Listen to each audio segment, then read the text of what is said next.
you so much. Thank you for joining us today. I know a lot of people have a million things going on at your work and in your personal life.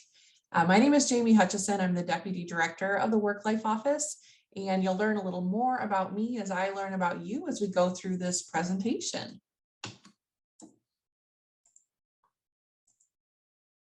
I work as the Deputy Director of the Work-Life Office. So what we do is we support all MSU employees. So there are over 12,000 employees and representing 72 different industries. So we have a whole bunch of folks. Basically, MSU is like running a city, pretty much have everything self-contained.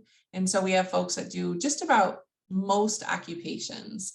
And we work in 5 main areas: workplace assistance / well-being at work, which this is a part of, community and campus connections, career, family support, and newcomer support. We have a email for our office if you ever needed to reach out to us, which is worklife@msu.edu, and also a website. So a little bit about me. Wow, there's a lot on this slide. Absolutely, I'm only going to touch the high points. I graduated with a bachelor's degree in psychology from Michigan State University. I've had a number of jobs that you'll see under each of the green boxes, and those jobs have been in California, Montana, Colorado, and Michigan.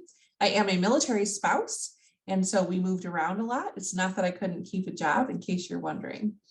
In 2004, I got my master's degree in community counseling from the University of North Colorado. And in 2017, I got a postmaster's certificate in school counseling at Eastern Michigan University. I am a licensed professional counselor in the state of Michigan. I am a certified career development facilitator, or GCDF, and I am a licensed school counselor, or SCL. So that's a little bit about me. You'll see on these lists of things that I've done that I have worked for a lot of nonprofits, including a pre-release center, some small nonprofits in Montana, as well as nonprofits in Colorado, and government and higher education. My second job right now is being a private practice therapist. I work just 1 evening a week in private practice and mostly serve historically underrepresented groups, and teenagers are who I get filled with. So that is a little bit about me, and we'll talk more about ourselves as we get going. So Allison mentioned introductions, and I had a thing that I would like to. So if you could share in the chat your name, your title or organization, which some of you did that, your favorite way to relax, and what you hope to learn, that would be super helpful. And if you've shared some of that already, you can just put your favorite way to relax or what you hope to learn today. That'll be really helpful. So let me look back. Mid-Michigan Community Agency, Superior Alliance for Independent Living, Michigan Coalition to End Homelessness. Okay, those are some excellent answers. And as I mentioned, I will use the chat throughout our time together today. So I'll give you just a minute to type those out. And I like to start with a grounding strategy. So as we're going to talk about well-being, it's important to infuse some well-being into our presentation. So we'll do that in just a second. Your favorite way to relax. Okay, to take a bath. How to curate a balanced workplace. Those are great. Walking through the woods is my favorite way to relax. That is one of my favorites as well. Absolutely. Walking through the woods, said that, okay. DIY is how I relax. Nice, good. Glad to hear it. Walking around the neighborhood. We are going to talk about getting in nature today and walking. That's definitely one of my favorite ways to relax as well. So I'm not sure how many of you have done box breathing before. It's something I use in workplace well-being and individual well-being. It's really slowing down our breathing and our physiology so that we are more relaxed. So first we're going to inhale, we're going to count to 4, hold that for 4, slowly exhale to 4, and hold that to 4. So it's called box breathing. We have one more. I like to watch movies to relax. Oh yeah, that's a good one. I like that too. Okay, so I'm going to go ahead. Let's take a nice deep breath in for 4. Breathe in, 1, 2, 3, 4. Hold that, 4, 3, 2, 1, slowly exhale. 2, 3, 4, and hold that. 2, 3, 4. This time I'm going to do it with you, and I'll use my fingers here to count. If you can see them on the screen. So inhale, hold, exhale, and hold that.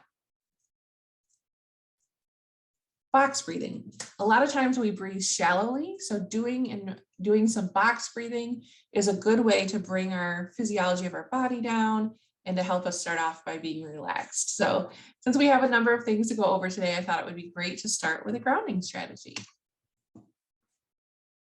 Hopefully you feel a little more relaxed, and you can keep the breathing up for a bit if you would like. Our agenda for today, we're going to ask participants to chat.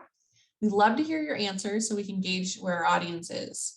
We'll definitely take a few stretch breaks or breaks throughout the presentation. And although we will cover a lot of information, I'll provide Allison with a PDF of the slides so that she can share those with you all. And then a lot of the information that we're using is from the workplace website /wellbeing at work through MSU. So if you Google MSU Wellbeing at Work, this should be the thing that pops up. And there's more information on all these topics. Although we're going to go over a number of wellbeing at work topics, some of them could take the whole time just on that topic. So there's more in-depth information at that link.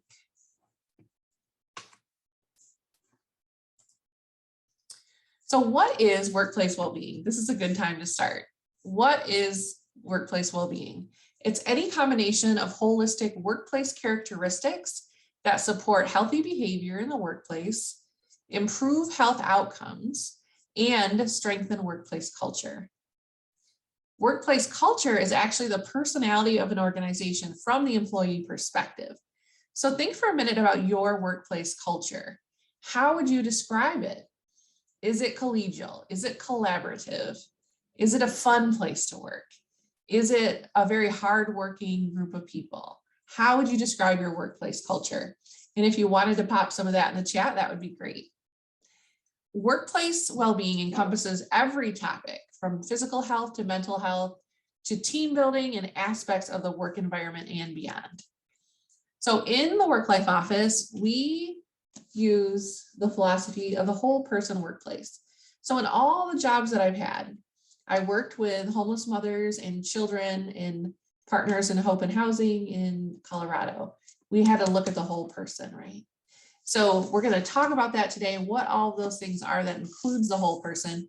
This book is called The Whole Person Workplace, and it's by Scott Bason.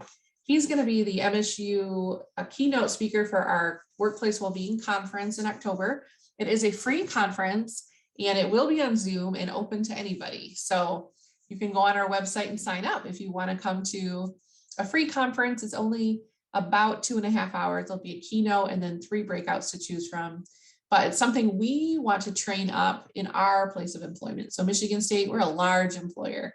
So we give a lot of this information out and really encourage all of our leadership and supervisors to honor employees as a whole person. And we'll talk more specifically when we go. So let's see. Oh, you went to the conference last year? Great. Obtain new ways to help with stressors in the workplace, outside of the workplace for myself and my colleagues. I enjoy movies, reading, and relaxing baths. I just need to find more time for it. Yes, that is why I do some of these short groundbreaking or icebreakers, and why I also do short grounding strategies, so that it's something you can do any place, anytime, when you might not have that hour you want for that bath or 2 hours for a movie. But you might have that 2 minutes to focus on yourself and to center yourself. Okay, anyone have any words they want to share about their workplace culture? If you do, again, just pop those in the chat.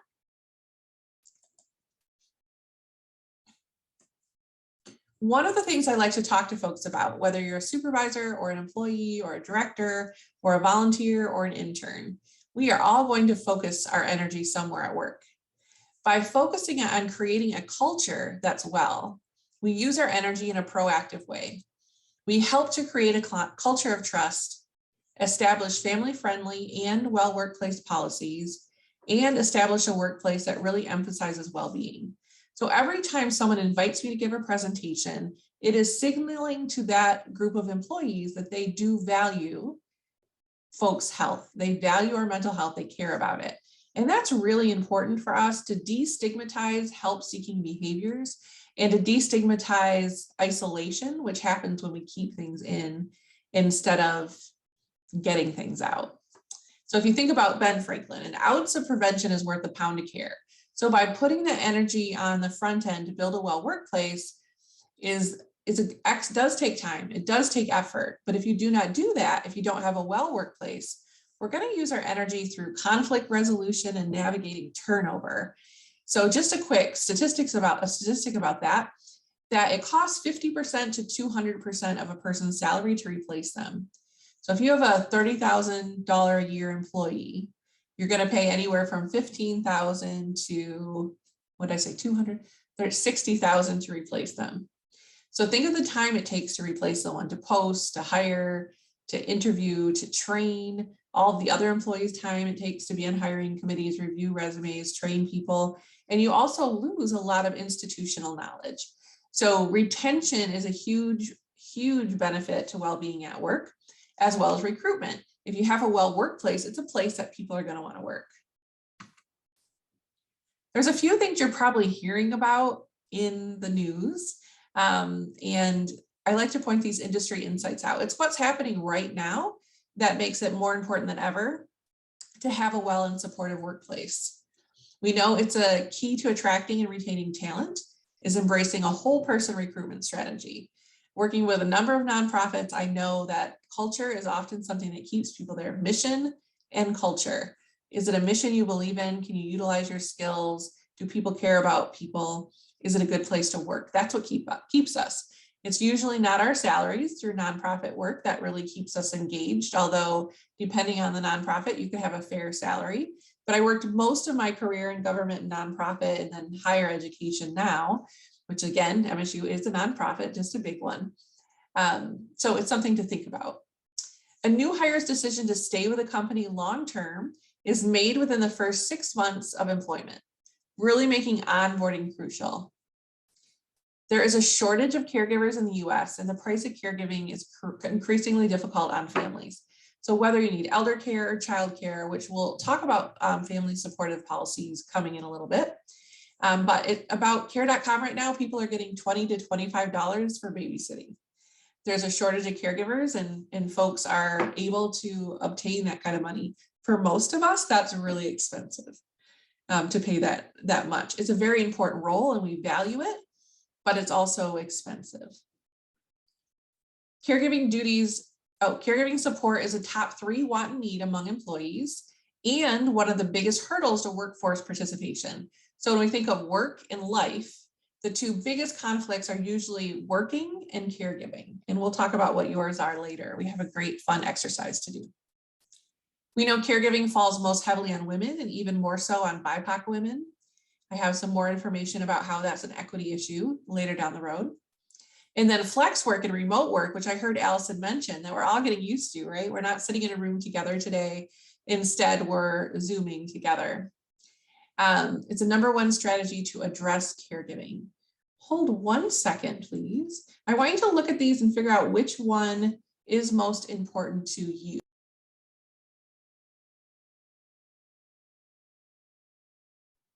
If you're talking, you just muted yourself and turned off your camera.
I always like to demonstrate a little work life. There was somebody came to my door and bang, bang, banging. I didn't want the dog to bark. So sorry, I had to take care of that for a second. It happens when we're in the office and it happens when we work from home. So hopefully that'll be our only interruption. Flex work, super important. We're going to talk about that. Really right now, 70% of job seekers seek some type of flexible or remote work. So I don't know if the work you do is conducive to flexible and remote work or not, but it's definitely something that people out there are looking for. And then we know the pandemic has pushed all of us to address employees as whole human beings with complex lives, needs, and identities. So that just shows you some things happening right now and why it's so important to ensure that we're caring for our employees, our teams, and our colleagues.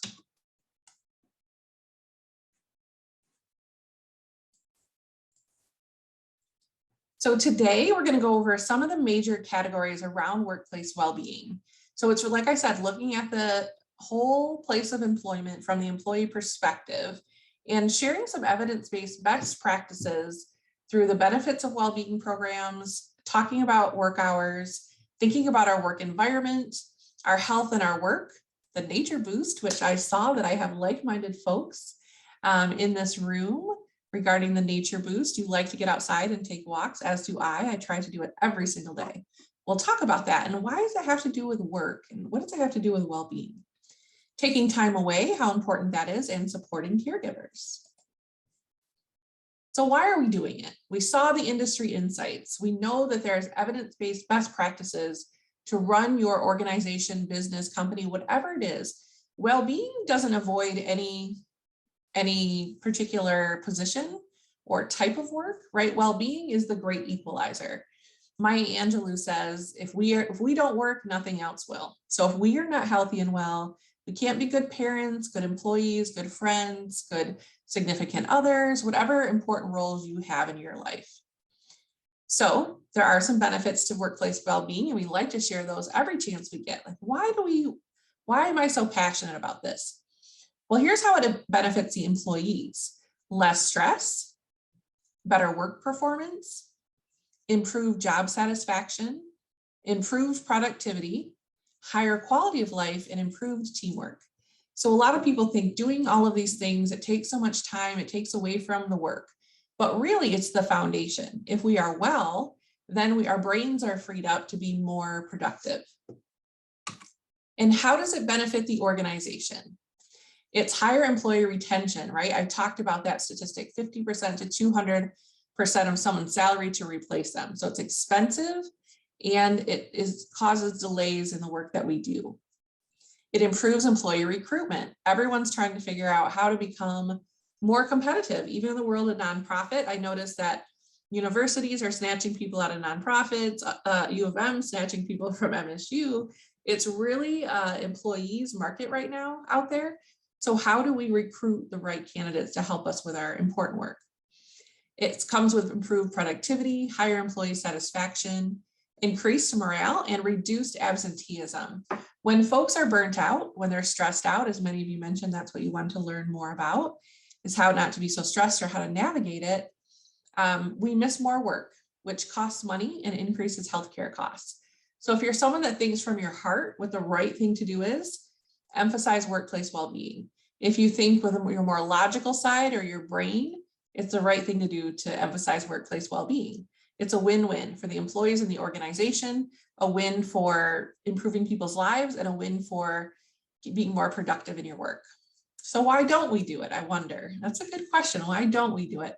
Some of it has to do with training. So here's our first answer in the chat.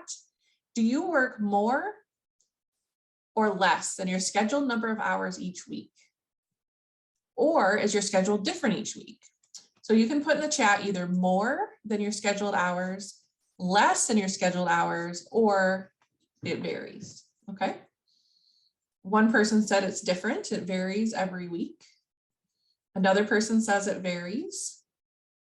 So maybe some weeks are busier than others. Oh, we got a third one for varied hours each week. So sometimes this happens because we have some times of the year that are just busier than others. Okay, we have one person say it's very consistent, 40 hours. One person saying more, and most people saying it varies. Okay. So it's important to think about that and to understand the data that goes along with that. So 86% of men and 67% of women work more than 40 hours a week, right? So that's a majority of both genders. Most of the data that's out includes male and female, not other genders. So if you see that in the presentations, I'm not overlooking non-binary or other genders. The research comes out between men and women. But even if 86% or 67%, it's still a majority of people. Employees that work 70 hours a week are no more productive than those working 50 or less. So 50 during the research is kind of that's what we're able to do well, is 50 hours. If we are working any more than 50 hours, we're not doing it very well. So I try to keep my hours in the 40-hour window. And then I have 5 to 6 hours of private practice. So I'm right there at 46. I know if I add any more hours on, I'm not going to be much more productive. We know that longer working hours have higher turnover and absenteeism, weaker boundaries between work and personal life, right? I work at the work-life office. That's important to me. And then a strained life fit adds stress and takes more energy. And remember what I said about stress. That's causing us to miss work and have an increase in healthcare costs. So I like to show that to people. I particularly like to show that to supervisors. For all of us in MSU, we have a lot of people, particularly faculty, where they have a certain amount of teaching, a certain amount of research, a certain amount of service that they have to do. And many of them work many more hours. So really talking about the research can help us keep in perspective that working over 50 hours is actually detrimental to our health, even if we love what we do. So I want to get to know each of you a little bit better. This is one of my favorite icebreakers, and that is describe yourself in one word. One word. Can you think of one word? So I tried this on my teen earlier, and I said, describe yourself in one word. And she said, ah. So there you go, AAH. And everyone, let's see what we have here. Passionate, yes. Kind, that's a good word. I would say for the most part, I'm an optimist. Dedicated, great. Tired, absolutely, that is a real talk. Considerate. I just had a doctor's appointment this morning and I have been tired for 2 years at least. A lot of people are tired. So when you look at those, you really see some values there that we know, and then focus that we see in nonprofit staff. And that is that we're dedicated, compassionate, passionate, focused. We really care about the work that we do. We're value-driven employees. So that is excellent. So throughout the presentation, I'm going to have us take some stretch breaks. I know this is pretty early in the presentation, but it's important to move around. So why do we do icebreakers? Why do we do grounding strategies? Why do we take stretch breaks? It's literally because those are best practices in our work. You've probably heard things like sitting is the new smoking. And so if we sit too much, we have negative impacts to our health. So even by getting up and moving around for 2 minutes, you can negate the negative effects of sitting too much. 2 minutes an hour, 2 minutes an hour, stand up, move around, take a walk. So I am going to start us with a 5-minute break. And then we have a little stretch to get through. So take a personal convenience or stretch break, and we will meet back here at 1:33. I'll see you in a minute.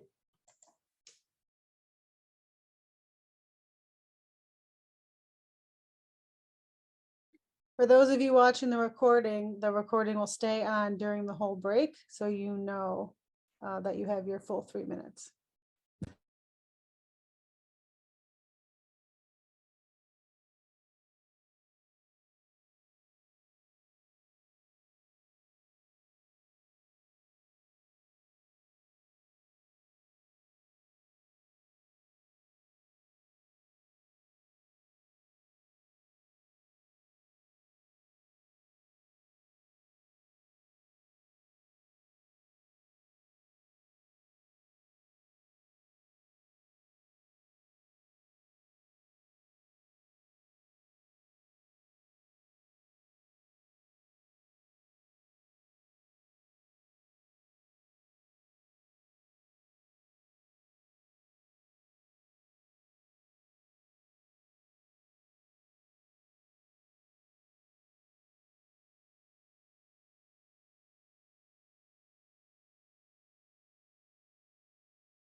All right, we'll wait for people to come back with us. I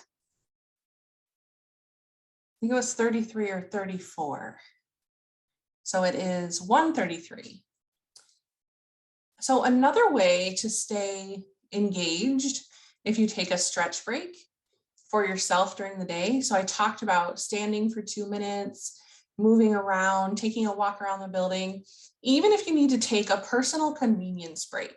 Maybe you need to go to the restroom, or I always have ice water by me, go get a drink of water. Aside from that, if you're in meetings like this, you can stretch right where you are. You can pull your arm across your chest and take a stretch. You can hold your arms above your head.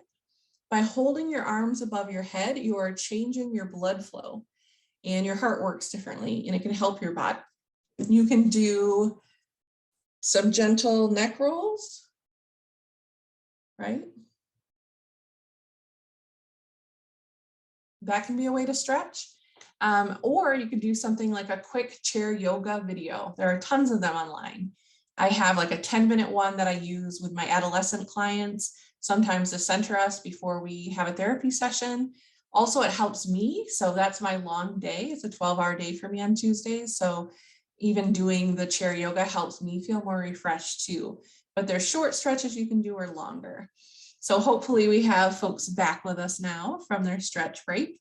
Again, I put it in the presentation early, but I do have some coming up later too. And it's really to model the best practices. What can we do?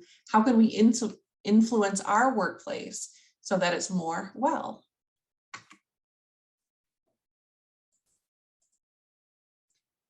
So the next thing we're going to talk about is workplace culture.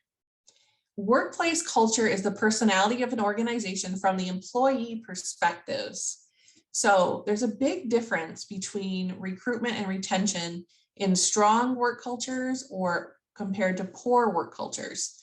So if you have a well workplace and you have a strong work culture, you usually only have like a 13.9% turnover rate.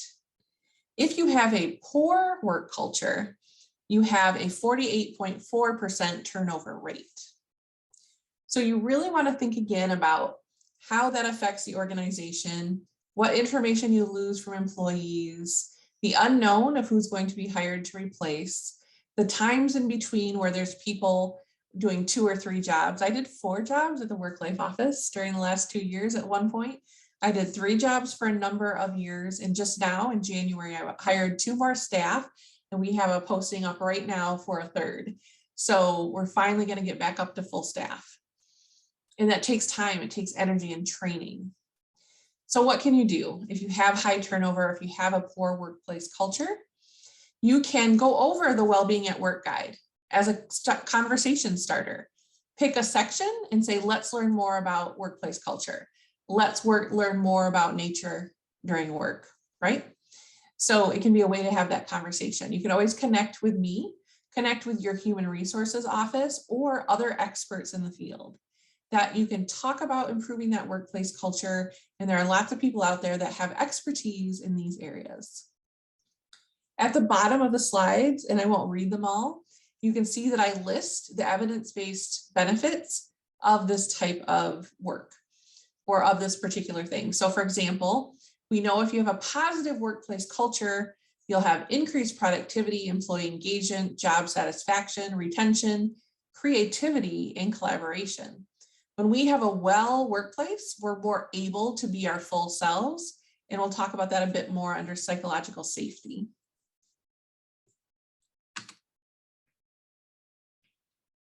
I talk a little bit later about self-care and community care. Both are really important. If you are combating workplace bullying or a toxic work environment, there really isn't much you could do to self-care your way out of that, right? That's what creates those toxic or unwelcoming or hostile, intimidating workplaces. Usually when there's bullying, there's a power difference between the bully and the target. And it can be considered discrimination if it's based on a protected class. So if someone says, Jamie, you have a disability, and because you have that disability, I'm going to discriminate against you. Well, that's covered by law, right? But Oftentimes bullying is not based on a protected class and therefore can't be covered by the law. We know when people have an unwell workplace or a toxic workplace, you're going to see reduced productivity and job satisfaction, a lot of increased stress levels, absenteeism, health issues. It's really hard to concentrate in a toxic work environment. So no matter how much self-care you employ, you can't out self-care a poor culture, and it's going to take a toll.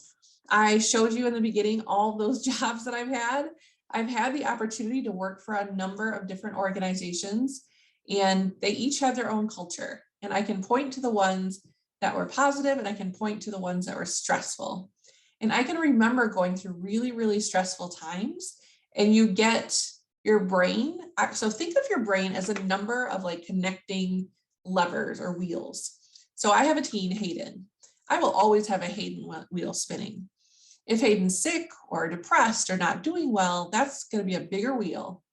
I have 3 elderly parents that we help care for in different ways. And if, my dad is at the end of life right now, and as that comes and goes with procedures, I'll notice that wheel, my dad wheel, will be taking up more time and energy. So it's the same in our personal lives as it is in our workplace. If you know that it's going to be a really tense staff meeting, or these 2 people aren't getting along, or this person will say one thing and do another, those wheels are going to take up a lot of space. They're going to take away from your concentration. Does that make sense? I hope it does. Okay. There are some things you can do. You can provide workplace bullying prevention training. A lot of times we get supervisors in nonprofit worlds, and in higher ed is the same way, that don't have training to be a supervisor. So I'm a licensed professional counselor. I've been the director of things 3 times. I don't have a management degree. Luckily, I've taken a lot of professional development trainings, and I've had a lot of experience to learn on the job. And luckily I, had early experiences. My dad is an entrepreneur, and his business ran out of our home. And so I had the opportunity to see that close up. And my mom was a union negotiator. So I saw both sides, the conservative business owner and the liberal union organizer. And I think it was good for me. I learned a lot, both sides of the coin there. So it's just to say, I'm saying that to say that we get people with LPCs and LMSWs being our directors, and sometimes without the training, they're not able to really change toxic work environments, or they may have personal characteristics in which cause a toxic work environment, which could be any degree holder. At Michigan State, I say all the time, our leaders are experts in their area of expertise, like turf grass or engineering or sociology, but maybe they've never led a team, right? People get promoted in higher ed, usually based on their success in their field. So training is really important. So when we talk about providing workplace bullying prevention training, understanding what microaggressions are is important. Understanding what implicit biases is very important. It helps people see things through a different perspective and to see where they may have blind spots personally. Additionally, they may not understand. So there's folks, let's say we have faculty that get really riled up and they debate and they pound their fists on the table, and they just feel like they're being passionate, but to someone else that is a trigger and it comes across aggressive.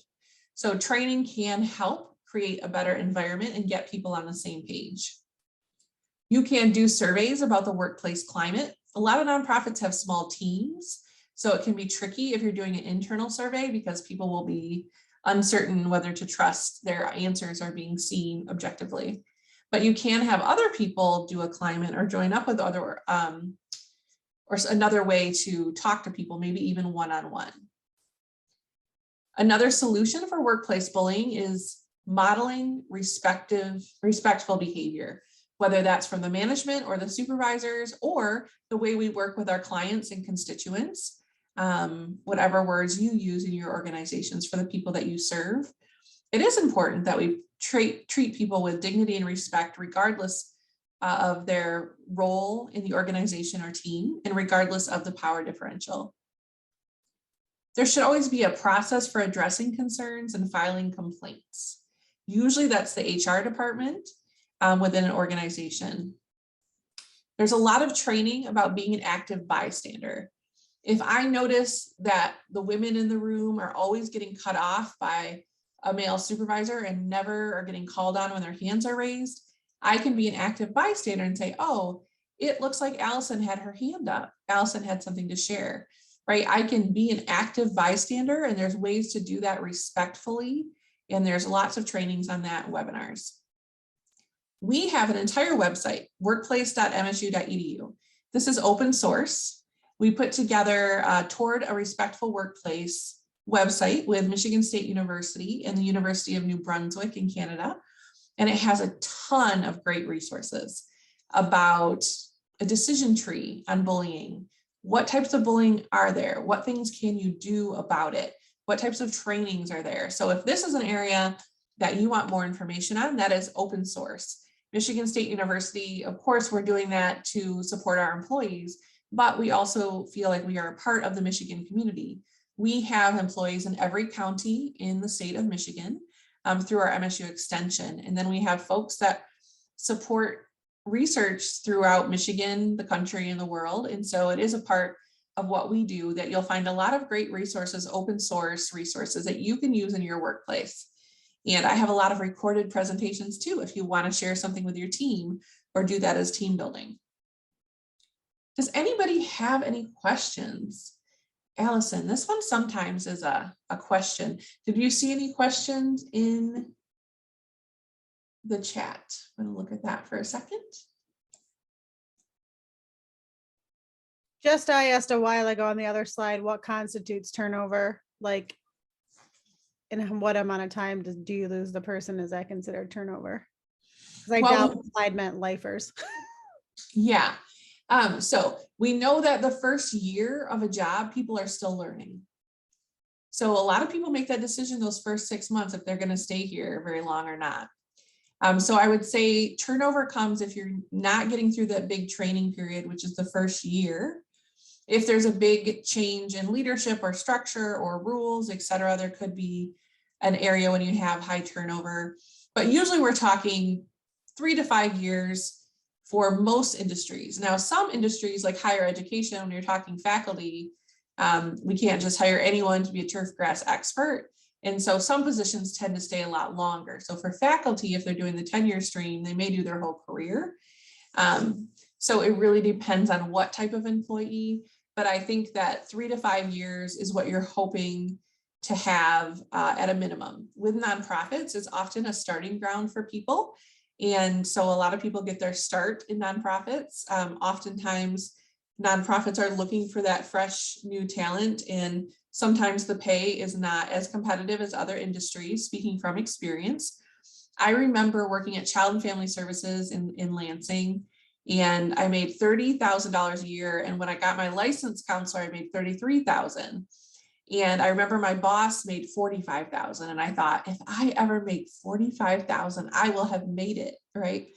So depending on the industry you're in, you're going to look at things really differently and what is a fair and competitive salary and benefits package. And what nonprofits do have going for them often is a culture, mission driven, and a culture. So hopefully that answers your question, Allison. It did. And then we got another question that asks, what is the best approach to starting this if your agency isn't already doing it? So if you don't have a well workplace, stop me if that's not what you're saying. How I interpret the question is, how do we get our organizations focusing on having a well workplace? Well, there's a lot of things. One, you can share the Wellbeing at Work guide. You can go through it and show the evidence and talk about the things that you're learning. And really focus on the recruitment, retention, and how are you going to spend your energy? Do you want to take the energy on the front end to build a well workplace? Or do you want to have the energy used in conflict resolution? So we know, for me as a supervisor, I know that I'd much rather put effort in building a well workplace, having icebreakers at the beginning of meetings, rather than doing conflict resolution. Not that conflicts won't occur, because they're a natural part of people working together, but the type of conflict or how ongoing it could be in toxic situations is usually much more difficult to handle. So definitely introducing the research, telling people what you learned, using the Wellbeing at Work guide, again, open source, all evidence-based. Myself and Megan Lee, my student intern, she's a master's in human resources and labor relations. She's been with me for about 1.5 years, and together we put that together, but it is open to anybody. And I think really having those transparent communications, which we'll talk about in a little bit, transparent communications on these topics are really important too. Being able to have those open and honest conversations and thinking about what do we want to be known for? If we're out there helping folks, which I see is the profession of most of you, you're helpers, you are helping people. We need to have the emotional ability to do that work. And so if you can see my cup here, so if my cup is this full, you know, this empty, that's my own stuff. But I have a bunch of water here. So if my client needs this, if my constituent needs this, if my coworker gives this, and I give them some water, I still have some left, right? If my cup is empty, it can't pour from that, meaning I don't have the energy to be as present as I need to be for our oftentimes in nonprofits at risk communities or folks that may have more barriers than others. And the same goes with how we treat each other. Some of the most little things you can do to start is build those icebreakers in, especially if you're doing the Zoom world or remote work. Also, when I worked at the state of Michigan and the Michigan College Access Network, we would do monthly potlucks. And that was a great way to get together. We would do trivia or quizzes. It was 1 hour a month that we invested in getting to know each other. When we know each other better, we can solve conflict quicker, collaborate better, and we can really go and talk to somebody if they notice something different is happening. So hopefully that answered your question. If you have any other specifics, I'll be happy to address that further. Again, there's a website that you can go to get a lot more information on workplace bullying, if unfortunately that might be one of the things that you are navigating. I wanted to take a minute to talk about self-care and community care. You've heard me reference it. So self-care is making sure our physical and mental health are attended to. Do we take breaks during the day? Do we have grounding strategies that help? Do we have physical activity in our lives, right? Do we have supportive others? Do we have time for ourselves, our own self-care to do the things we love to do? So self-care is anything that we do that's attending to our mental health and physical health. Like I asked y'all what you like to do to relax. It's taking the walks, hanging out with your pets, taking that bath. It's carving out time for a movie that you want to watch. That's self-care. Community care is where we look out for each other. So hopefully if I have strong self-care and my cup has some room, then I'm there for you too. We can create a community that cares. And with values-driven work, missions where we are helping others in our community because we really have values that align that way. When you all told me your one word to describe yourself, committed, respectful, dedicated, passionate, right? That's the work that we go into with a lot of other people with those similar values. So it's taking care of each other. It's taking time to contribute to the community care. And the community care is important because if you recall me talking a slide or two ago about toxic work environments, if we have folks within our work community that care for one another, that will help to mitigate toxic work environments or even negative work environments. Community care is important because we don't interact in this world alone. We interact with other people. So when we all come, it says like many hands make light work is an Amish proverb. Many people coming together to help with something lightens the load for everyone. So let's say it's count day for our unhoused folks in our communities, and a group of people volunteer and they get together and they section off the city and they go and they interact with our unhoused folks in our community to find out how many are out there, what are the needs, right? If one person took that on for a community, it would be very, very high level of burnout. But if we have 30 people that come together, each of us take a piece of that. And if we have each other's back while we do it, I'll be your buddy. Let's take this section of the town or community or city. Then we're building that community care. So when we think about a healthy family, healthy relationships, it's the same with our work family, right? We want to create community. It allows all of us to feel more connected, and the benefits are huge. So if you want to think about like, what are some tangible things you can do to create community, we're going to go through some. We're going to talk about what you can do, and you're going to look at some lists and figure out what things you've already done and what things you could start to do. So I mentioned being a military spouse. And so I graduated from Michigan State in 1997 with my bachelor's degree in psychology. I had met my college sweetheart at LCC, Lansing Community College. We transferred together to MSU and finished our degrees there. We graduated in May, got married in July, moved to California in August for my spouse's military training. So that was leaving home. Michigan's been home for me. All my friends and family were here. I didn't have anyone out of state. And so this became my family. I have 8 people. That picture on the bottom was just a year ago. The picture on the top was after some of us had had kiddos. But we met we've now been friends since, 1998. And we've stuck together. And one thing you learn in a military community is that sometimes people get deployed. So if my spouse was away or had to do some kind of training, I would wake up and the driveway would be shoveled. I can shovel a driveway. I didn't have kiddos at the time. I had the capacity, but people just take care of people. One time, my spouse is Wayne, volunteered to work a holiday because we didn't have kiddos. So we could celebrate Christmas on the 23rd or on the 26th, and it would be okay with us. But people with kiddos, that Christmas morning was a bigger deal. So he volunteered to work Christmas, and it was one of the best Christmases of my life. I got invited to Filipino Christmas, down south Christmas with a deep fried turkey. I got invited to a Dutch Christmas where they were doing waffles. And so that is just what they do, is we are a community, we are a family. And so leaving Michigan, I felt super isolated when we were in California for training, but then we moved to Montana with a bunch of other young people from all over the world. So our best friends there on the left, the Saraparoos are originally from New Orleans. Nick's from Alabama in the back. John and Michelle are from Sacramento. We're from Michigan. And we have formed a family. So we've been together for 2 of their retirements, because in the military, you retire at 30 years. It's not age. We've been there for each other through cancer, births and loss of parents and children. It's our family. And so I just show a couple of those pictures. I could show a really old one that'd crack you up. We all had much more hair and much less wrinkles, but that sense of community, he made a huge impact on me.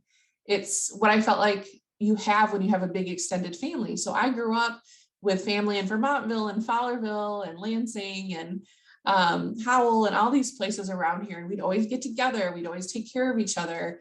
You know, if something broke, I could call one of my uncles. So when we got to the military, that sense of community was really strong.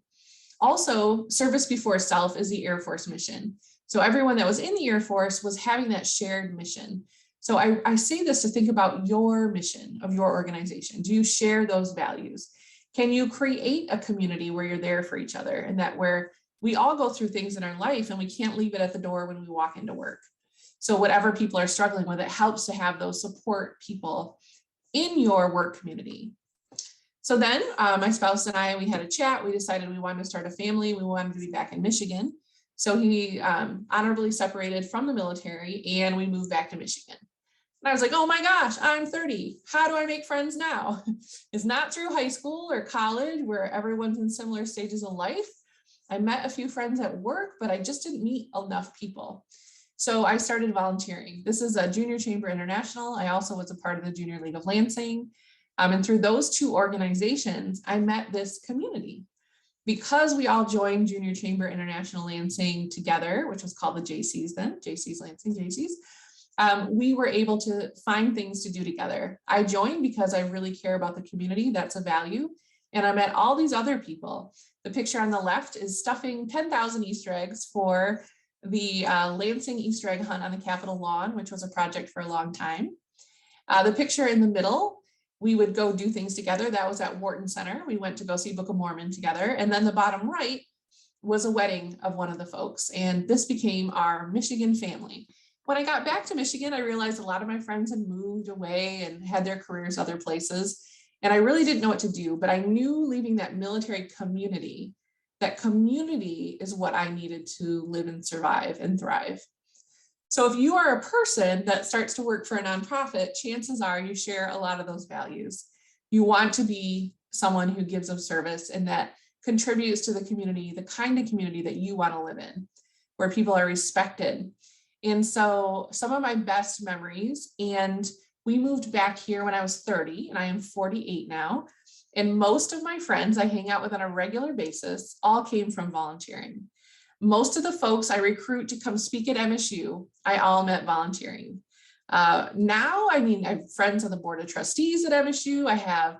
To me, they were another volunteer. Oftentimes I had no idea what their career was until later on. I just knew we all had these things in common. So how can we take that sense of community and build that in our organization? It makes us stronger. It makes us excited to go to work. It makes us understand people have our back. It takes away some competitive natures that can come up in work to really have a supportive work environment. So the work I'm doing now, what can a military spouse do that has had 8 different careers, not just jobs, 8 different careers? Well, I work in work life, where work and life come together, and I use all of my skills from all of those varied jobs. So it definitely comes in handy. And also I'm a strengths-based person. So I believe in capitalizing on strengths. So we're going to talk in a minute about how to identify the type of employees and colleagues you have, identify the type of colleague you are, and be able to see where you might need to build some of those strengths to form a strong community. And then I have this lovely thing. Can everybody read that? Building community. So I hope you came with pen and paper. I should have said that at the very beginning. Pen and paper, or use your phone and use the notes function on the phone.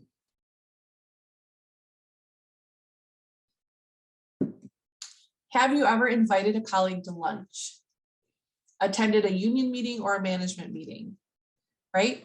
Supported merchants from local vendors. For me, I have MSU on here.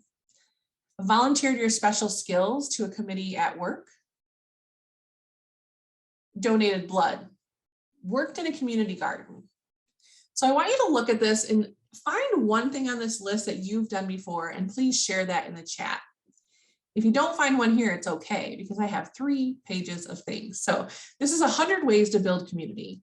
It's how we can build stronger communities wherever we live, whether that's in the Sault Ste. Marie, or whether that's here I'm in Okemos, which is right outside of East Lansing, wherever you are.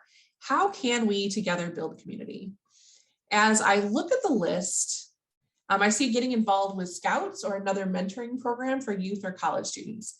I am a Girl Scout leader. It's my 11th year now. I have 10 Girl Scouts that are in 10th and 11th grade. I do refer to them by Scouts. Not all of them identify as girls anymore. A lot of them have been in Scouts since 1st grade, and it's been a touch point for them. It's a pretty diverse group of different interests and things, but I can tell you getting involved with Scouts helps to empower girls to do whatever, in my case, children or youth, to do what it is they dream to do and to help them build those skills and explore things. So let's see. Okay. Lots of supporting MSU merchants. Yes, that's excellent. Donated blood. Absolutely. Coming together for a greater cause like donating blood can help our entire community. Never do we know when we may need to be a recipient of such things. Anything else you see on the list? Working in a community garden, cleaning up trash you find on campus or in your community, inviting a colleague to lunch. Yes, one of my favorite things to do. Would you like to go on a walk? Mentoring a person different from yourself, surprising a new coworker. Oh, I see mentoring others. Okay. Avoiding destructive gossip or helping someone else avoid it. That is building community. Another mentoring. That's excellent. Helping a person fix or build something. Attending a local school or Michigan State local college or school athletic event or play or recital. Getting involved with Scouts, singing in a chorus, attending a celebration in another unit or for someone else, right? Those are all ways that we can build community. So now on this next slide, I want you to choose one thing that you would be willing to do or excited to do that maybe you haven't done yet, but you would. Would it be getting to know salespeople in the local restaurant or at MSU dining facilities or local stores? Would you be willing to attend a lecture? Audition for community theater. I actually sang in a women's chorus for 3 years and it was fantastic. And I still am a big supporter. Giving to the food bank or a local food drive. Playing cards or games with people in your unit or building. Walk or bike to support a cause or meet others. Participate in political campaigns. Learn about the leaders of your organization. You probably have board of directors. I have board of trustees, similar folks leading. Attend a local festival or parade. I love them, all of them around Greater Lansing. Find a way to show appreciation for someone. Coach or help out with sports. Offer to help a coworker, whether they need a ride or lunch. Or start a book club. Let's see, what would you be willing to do? Be willing to attend local festivals or parades in Kalamazoo. Yes. You know, I'm really jealous of Kalamazoo because we used to have a Bilbo's in East Lansing and ours is gone. And I miss those Hobbit sticks with dill dip. I think I need to make my way to Kalamazoo. All right, so there's one more. If you didn't find one on this, here's my last list here. You can build community by starting or joining a carpool, planning a walking tour of a local historic area, tutor or read to children or have children read to you. You can host a celebration or serve on a committee, form a walking group, play a sport, ask an elder or young person to teach you something. There we're really talking about our intergenerational community that we can build. Host a potluck, take dance lessons, join a campaign, or gather with a group to clean up a local park or waterway. So let's see, someone would do local festivals. Someone would play cards with people in their building. It's a great lunchtime activity. Serve on a committee, host a celebration. Yeah, those are great. So as I mentioned, I will provide these slides. So if you're like, where can we start to build a stronger community in my employment and with my employer? You can think about these things. When I worked for the state of Michigan, we had a fun committee. And we had like 4 people that would plan the monthly potluck event. For Halloween, we had like all sorts of fun games. We did trivia. We'd have a board game. One time we do, what do you call it? Where you throw the little bag into the long board that has a hole in it. Why am I blanking out on that? COVID does that to us. Cornhole. Cornhole, thank you. A cornhole tournament, right? There's something for everybody. And I worked at a local school as a school counselor for 2 years, and we would have this great staff appreciation day. And they would provide wonderful lunch and a cornhole tournament, all kinds of stuff. So when we think of building community, there's things we can do to contribute, and maybe we could form with another person or another couple of people in our office to think about our own fun committee. How can we celebrate? Is there someone there that gets the birthday cards and does all of those things? Great. You deserve a break. So we are right at 2 o'clock. It's been an hour. And so since we already took a 5-minute break, my recommendation is for us to just take a little stretch break right where we are. So we're just going to take a stretch break for a minute, and everybody who watches this recording, feel free to stretch. Sometimes also it's just really helpful to get up and walk around. You can hold the back of your chair and just lift your legs up.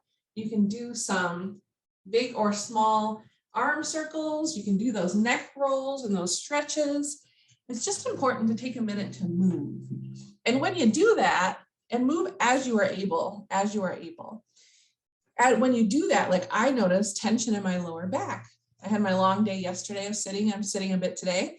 And so it lets you feel in your body where you might be holding tension, or maybe where your posture's off. I remember, and feel free to keep stretching anytime you want. I remember when my prescription wasn't very good on my glasses, and I found myself leaning into my screen because my prescription was weak, and that caused a lot of neck, shoulder, and back pain. And by doing different movements, I could catch myself and say, okay, regain your posture, bring your screen closer, stop leaning in, right? So it helps our body. And when our bodies are in pain, they will also take a lot of energy from our capacity to do good work, right? And be good humans. So I like to offer those little breaks. So I hope everyone's doing well. We've gotten through a good chunk of the slides. We're right on track to finish up on time. But if anyone had any questions, I'd be happy to answer them. I appreciate your participation.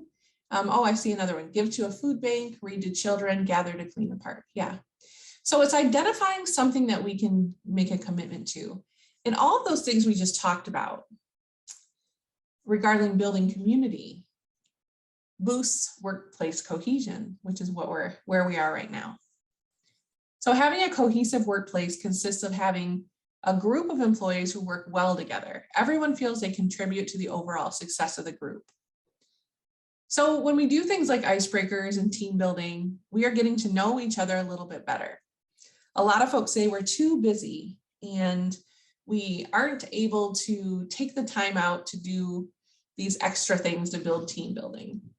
But really, by taking the time out to do that, people are going to be more efficient and know each other better. We're building trust, increasing that employee engagement. We're encouraging communication. It's much easier to talk to one another when we know one another, and to be creative when we're free to feel like we can brainstorm, and even if it's not a good idea, no one's going to judge you for it. It increases rapport, team spirit, feelings toward the organization, supervisors and coworkers. So now that I am the person leading the work-life office, this is very important to me. We work every day to boost workplace cohesion. We honor people as a whole person. We know that our health and our family comes first before our work, and we honor who walks in the door. And there's lots of ways we do this, and we'll talk about some of those. So we're going to do an icebreaker. Like I said, let's practice what we preach here. So in the chat, list your top 3 favorite foods. What are your top 3 favorite foods?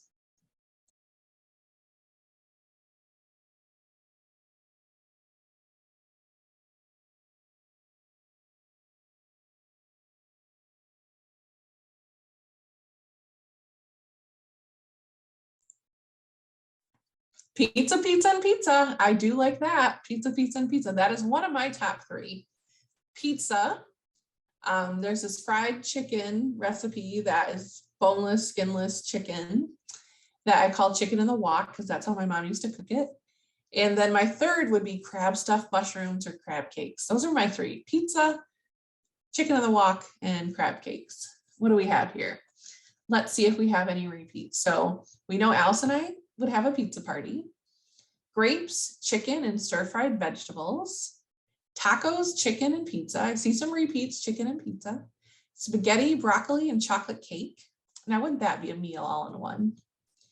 Buttered chicken. I don't know what that is. What is buttered chicken? Pizza and pulled pork. Breakfast chips and tacos. Ice cream, French fries, and Better Made chips. Better Made, they're made in Michigan, right? Tacos, pasta, and ice cream. All right, so I saw some overlapping things. So as you can see, we took about 2 minutes to do this icebreaker. Let's see, we have one more. A type of curry, and it's delicious. Okay, great, good to know. So as you see, even by taking 2 minutes to pop things into a chat, we're seeing ways that we're different, and we're seeing ways that we're similar, and we're seeing something we have in common that isn't like an emotional toil on our soul to talk about our favorite food, right? So icebreakers, this is a good way to get talking. So now, if I try butter chicken, I could contact Eleanor and say, thank you for the tip. I'd never heard of it. I tried it and I loved it, right? Or if we're doing a potluck, I think it looks like chicken or pasta. Those would be some popular things to try. So we need to make time to build that workplace cohesion. We need to take time to get to know the wants, the needs, the dreams, and desires of the people on our team. What's important to them? We'll talk about caregiving, but also every single one of you, aside from being an employee, you're also your whole individual person with your own wants and needs. So knowing that you knit, or knowing that you collect rocks, or knowing that you're a movie buff or a foodie, all of these things help me get to know you better and help us have things that we can connect about. When you all were talking about walking, I was like, oh, I can't wait to get to the working in nature so we can talk about one of my favorite topics. So taking the time to build these in, that took about 2 minutes, but look how much we learned. So you can do that with anything, your favorite board game, your favorite I have some more in here, so I won't give any more away. Thanks for participating.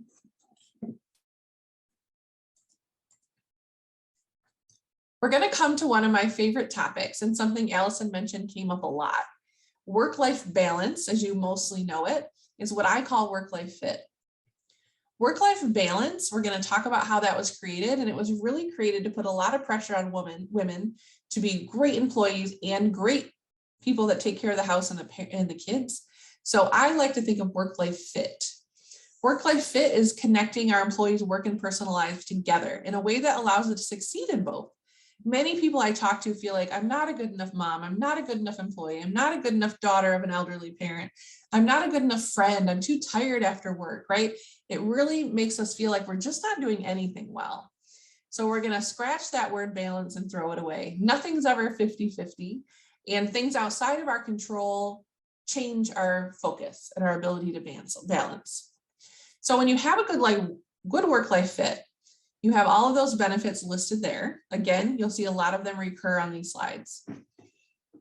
The first thing we need to do is talk to people about the benefits of having work-life fit. It lowers stress and burnout, greater retention, increased morale, increased productivity, and reduced absenteeism. You see a lot of the same benefits for all of these well-being at work principles. You can use small examples within the unit to practice. And that could be an example of work-life fit could be, when is the next time you're going to have quality time with your family or friends?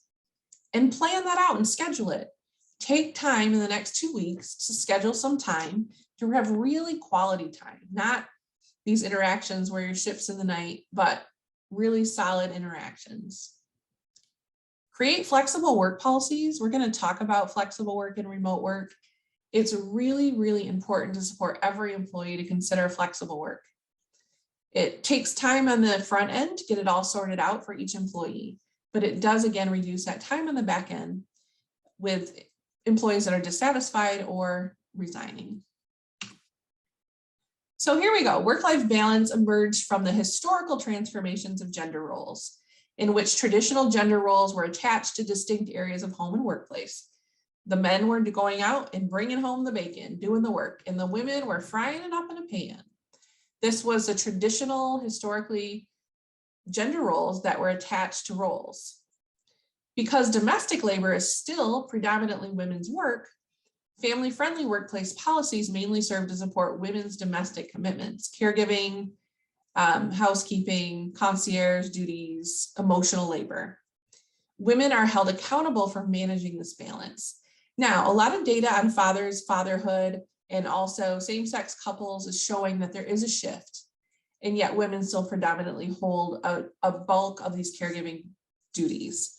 Again, I like to mention most contemporary research is still using only male-female identities and heterosexual relationships, but the impact on other genders and sexual orientations not yet fully researched. So my hope is that this will evolve to include information on other roles. But even in same-sex couples or in non-traditional relationships, it usually is one of the partners tends to do the most of the caregiving and emotional labor, like talking to the teachers, going to school conferences, planning birthday parties, all of those type of things, sending out Mother's Day cards for both sides. It still tends to fall on one person. Even when we work to achieve a lot of equity, there usually is someone that has more of a strength for some of those things than the others. So we take that work-life balance word and understand that the term didn't exist until women joined the workforce, because women needed to still take care of the home and work, because that's how it was seen in society that it was going to be successful. It affects single people or people without children as well, and I like to mention that. In making the need of work-life balance appear contingent upon just caretaking, we inadvertently suggest that people need to justify their right to prioritize a life outside of work. That is a mindset that's going to hurt burnout culture, perpetuate it. It's going to hurt parents and non-parents alike. So we need to look at the whole person, whatever identities you bring to the table. What are your wants and needs? This does support caregivers, and it supports folks who don't have current caregiving duties. Everyone has priorities, people and things they care about, and they're working more based on a pressure to succeed and a pressure to be available now that we can connect this way. Self-care and work-life fit is critical for everyone, regardless of their marital or caretaking status. American businesses lose over $3 billion a year due to employee absenteeism from stress and being overworked. And that does not differentiate between caregivers and non-caregivers. So while I know supporting caregivers is a huge aspect of what we do in the Work-Life Office, and it comes with different burdens, it is not the only thing, the only identity that should be valued. It's not the only outside of work responsibility that counts. And so I like to share that. Answer in the chat. Would you say your work-life fit was poor, average, good, or excellent? I'll give you a second. Poor, average, good, or excellent. Our first answer came in that it's good. Another one's good hyphen excellent. I love it when people do that. They have to pick the middle ground.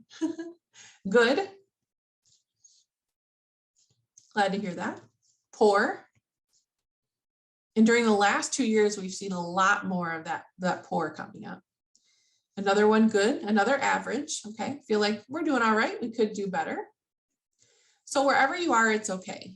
And we never expect you to go from poor to excellent. We want to take small incremental steps that move us towards a better work-life fit. I would say my work-life fit is good. It's good. And it's something I work really hard at. It's something I value. And it's also something I feel like I need to model. So we have this work-life wheel, and I'm going to give you all a few minutes. And what you do, this has different areas of our life. And I want you to visualize an X or a dot on each slice of that pie. And that represents how you're doing in each category. The inner circle is you're not doing well. And the outer circle means you're doing really well. So for example, fitness, I would put my X right in the middle. I'm doing pretty average, better than I used to be doing, but I could emphasize a little bit more walking. And I think when the weather gets good, I will. And then I want you to take a note of what are your strongest areas on the wheel and what are your weakest areas on the wheel. So I'm just going to go over the titles here and then give you a few minutes to work on this and we'll talk about it. Fun and relaxation. Are you doing poor towards the center or excellent on the outskirts or somewhere in the middle? Fitness. Physical health. How are your family and friend relationships? How is your spirituality or downtime? How is your emotional health? How are your finance doing? It's just went over tax day. Did you get that done early? Got to get a refund? Feeling out here? Or uh-oh, in the middle. How's your career going? In the middle would be struggling. On the outer edge would be excellent. And then anywhere in the middle. Workplace relationships, sleep, nutrition, or spouse or significant other relationship. So I want you to go through there and envision where your X would be in each of those pie pieces, and then take a minute to write down your top 2 or 3 and your bottom 2 or 3. And we're going to talk about it. I'll give you about 2.5 minutes. I'll set a timer.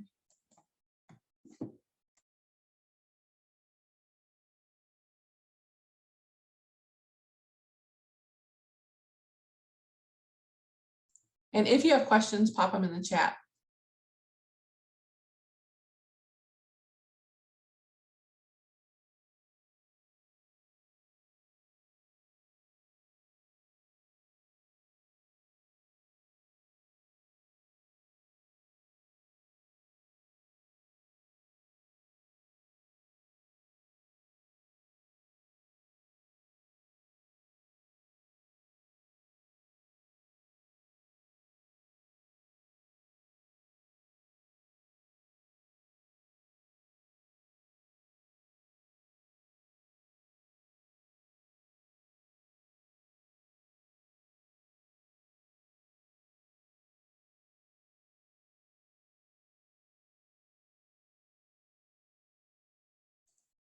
I have a timer running here, so you have about 42 seconds left. Rate yourself in each category. Think of your top 2 or 3 that you are nailing it. I mean, you are doing well. Or the 2 or 3 that are the hardest for you, most areas that needs improvement or most room for growth.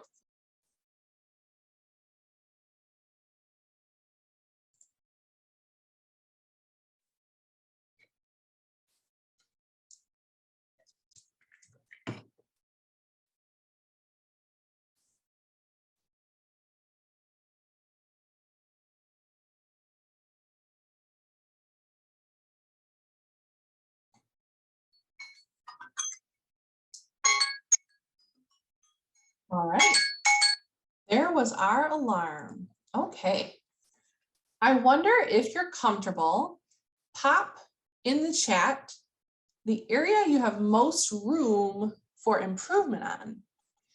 Pop that in the chat. I would say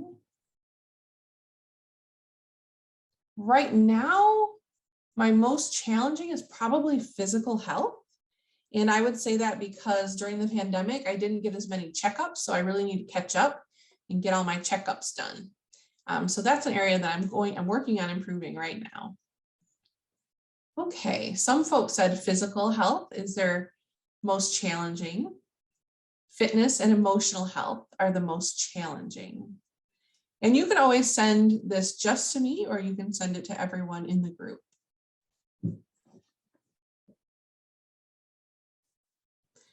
Physical health, fitness, and emotional health. And boy, aren't those all connected? Our physical health and emotional health are really connected. Physical fitness and emotional health. Okay, fitness. Yes, so the first thing to go usually with ourselves is our own stuff. Our personal physical fitness, our personal health, our personal mental health, right? We tend to take care of everyone else before ourselves. Okay, on the other side of the coin, I would love for someone to share an area that they are thriving in. What is an area you have on lock? You're doing really, really well. I recently got acknowledged for a promotion at work. And so I would say that career was an area I'm feeling super strong in. I worked really, really hard and it paid off. And I'm very, very happy about that. So I would say career, I'm doing the best on. Sleep, downtime, and family and friends. I wonder if those were the best areas or the areas for growth. I think they're the best because you answered above. Okay. Sleep, downtime, and family and friends. Best areas. Great. How about the rest of you? Let's brag. Spirituality, family, and friends. And I have talked a lot. So I would love it if you raise your hand and Allison could unmute you and someone could share how they're doing well. What things are you doing well in your top areas? Anybody willing to do that?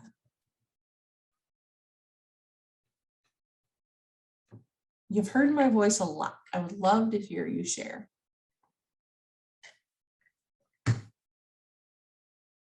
Oh, I see a hand. Heather. Allison, can you unmute Heather? Or Heather, can you unmute yourself and share? She has talking permitted. Great. So Heather, you should be able to just start talking.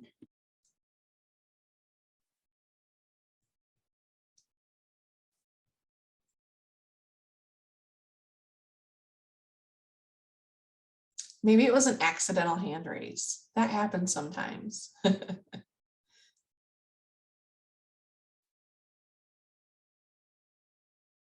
Anybody else willing to share?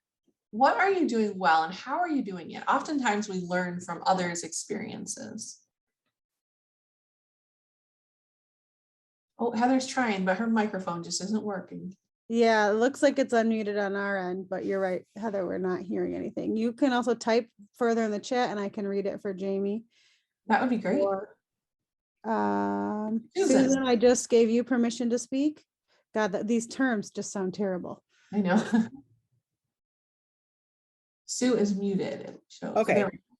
I would say like friends and family. My best friend moved away last year to Kentucky, and we make a very solid point to schedule time, unlimited time, at least one day every 2 weeks. So we literally had 6-hour-long conversations. But Oh, wow. it keeps us very connected, and we do the face-to-face FaceTime so that we get to see each other. And she was home recently and stopped in for 10 minutes, and it was weird because I had to keep telling myself she was actually here, because it felt no different than how we connect ever since she's been gone. And so, yeah, I think we've done a really good job staying very involved in each other's lives, good and bad situations and stuff like that. Sounds like that's your person. That's your person. And you've been, thank you for sharing so much, Susan. It's been your person. You've been able to connect. You've been intentional. You've said at least once every 2 weeks, we're going to connect. You make it so that you see each other's facial expressions. You share the good, the bad, and the ugly, and you still have that support. Those are some excellent examples. I think when we have priorities, so another exercise that I sometimes do is I have people write out in this list, which of the things are your priority? What are most important? I would tell you family and friends and physical health and my spouse, significant other relationship. Those are my top priorities. And so do I reflect that in my actions? Am I intentional about spending time with them? Am I intentional about creating intentional, real quality time with those folks?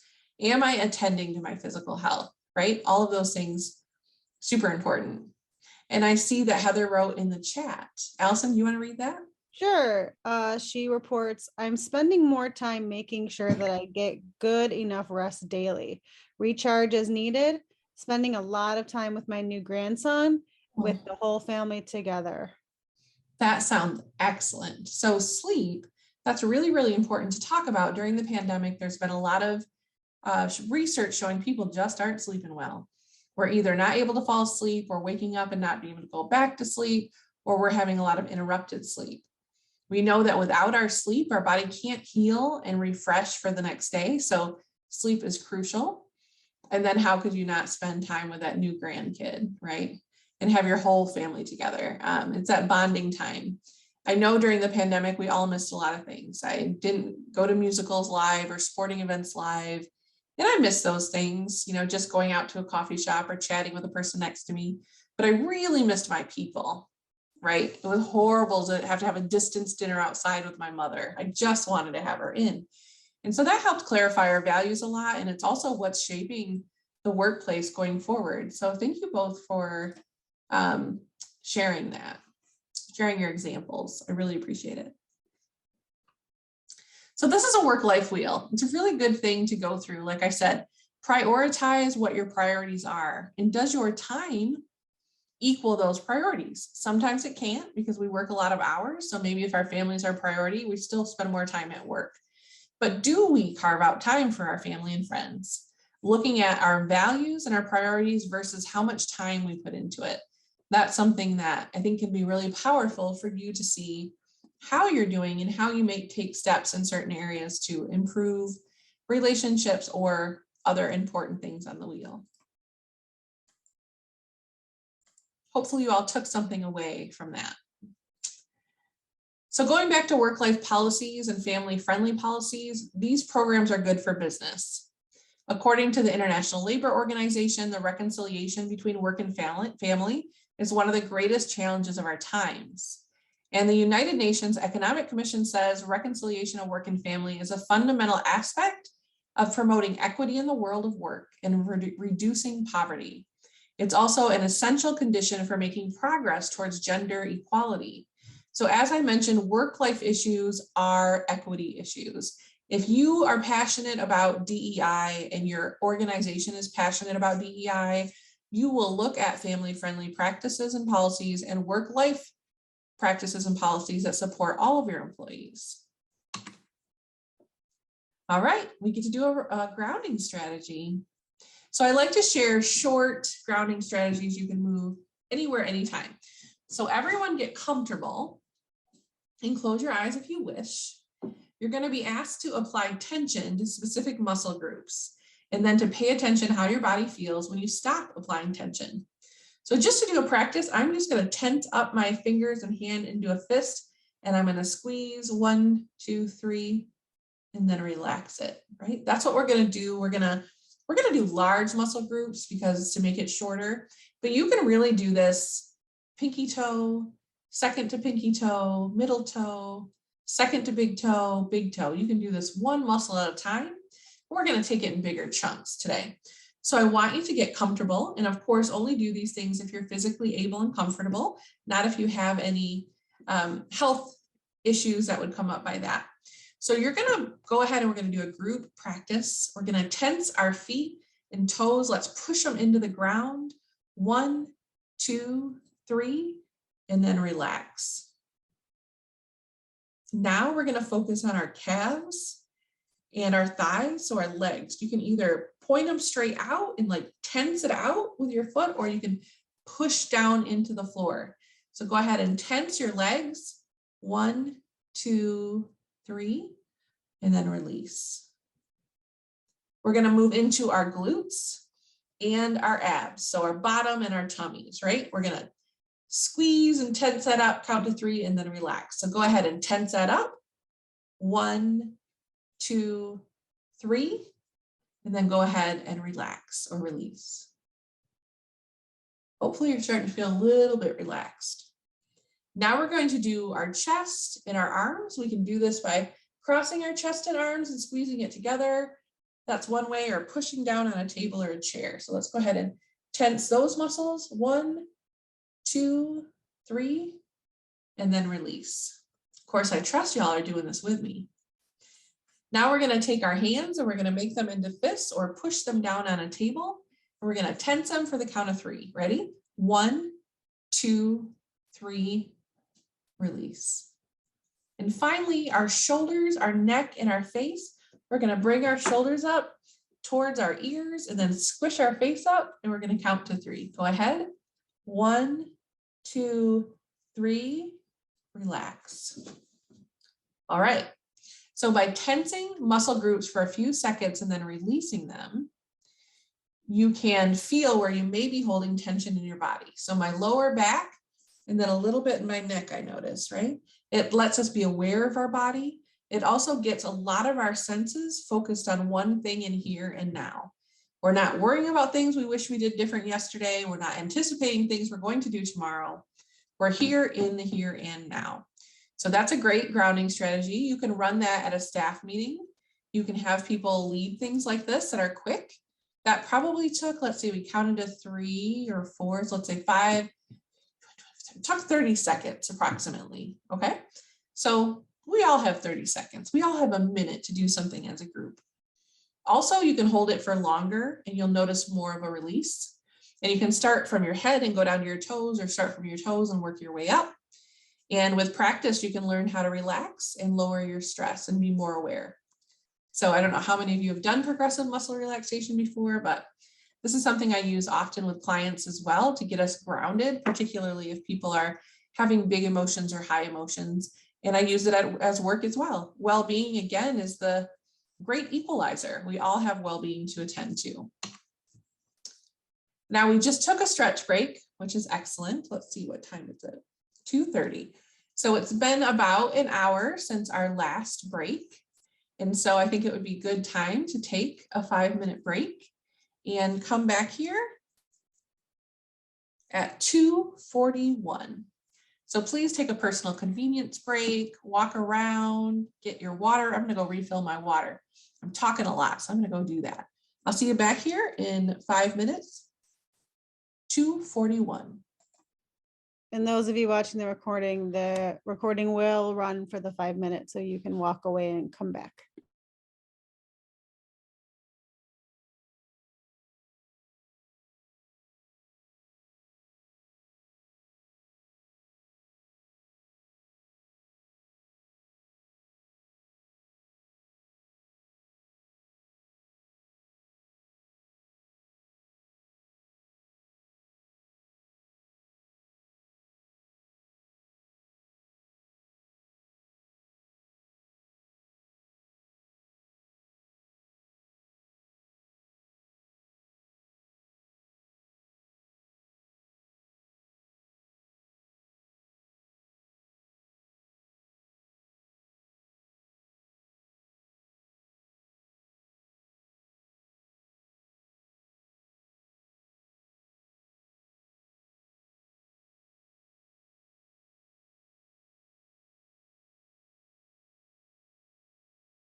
Hopefully everyone was able to get a nice break in there.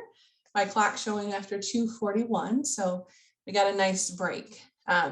When you think of best practices around virtual meetings, around virtual trainings, the best practice is to do 50 minutes of content and then have some kind of a 10 minutes an hour break. So I build these breaks in for some really good reasons. One, it helps refresh us. It changes our brain. It gets our eyes off of our screens, all things that allow us to be more productive. Also, I filled up my water, right? So I have some new water filled up here. It allows us to take care of anything we might need to take care of. Sometimes it's let a dog out or answer the door, just stand up. All of those things are really helpful. So I hope you enjoyed your stretch break. And I'm going to plan at about, let's see, in another half hour, we'll take our last break. I might have the slides in a different order, but that's what we're going to do today.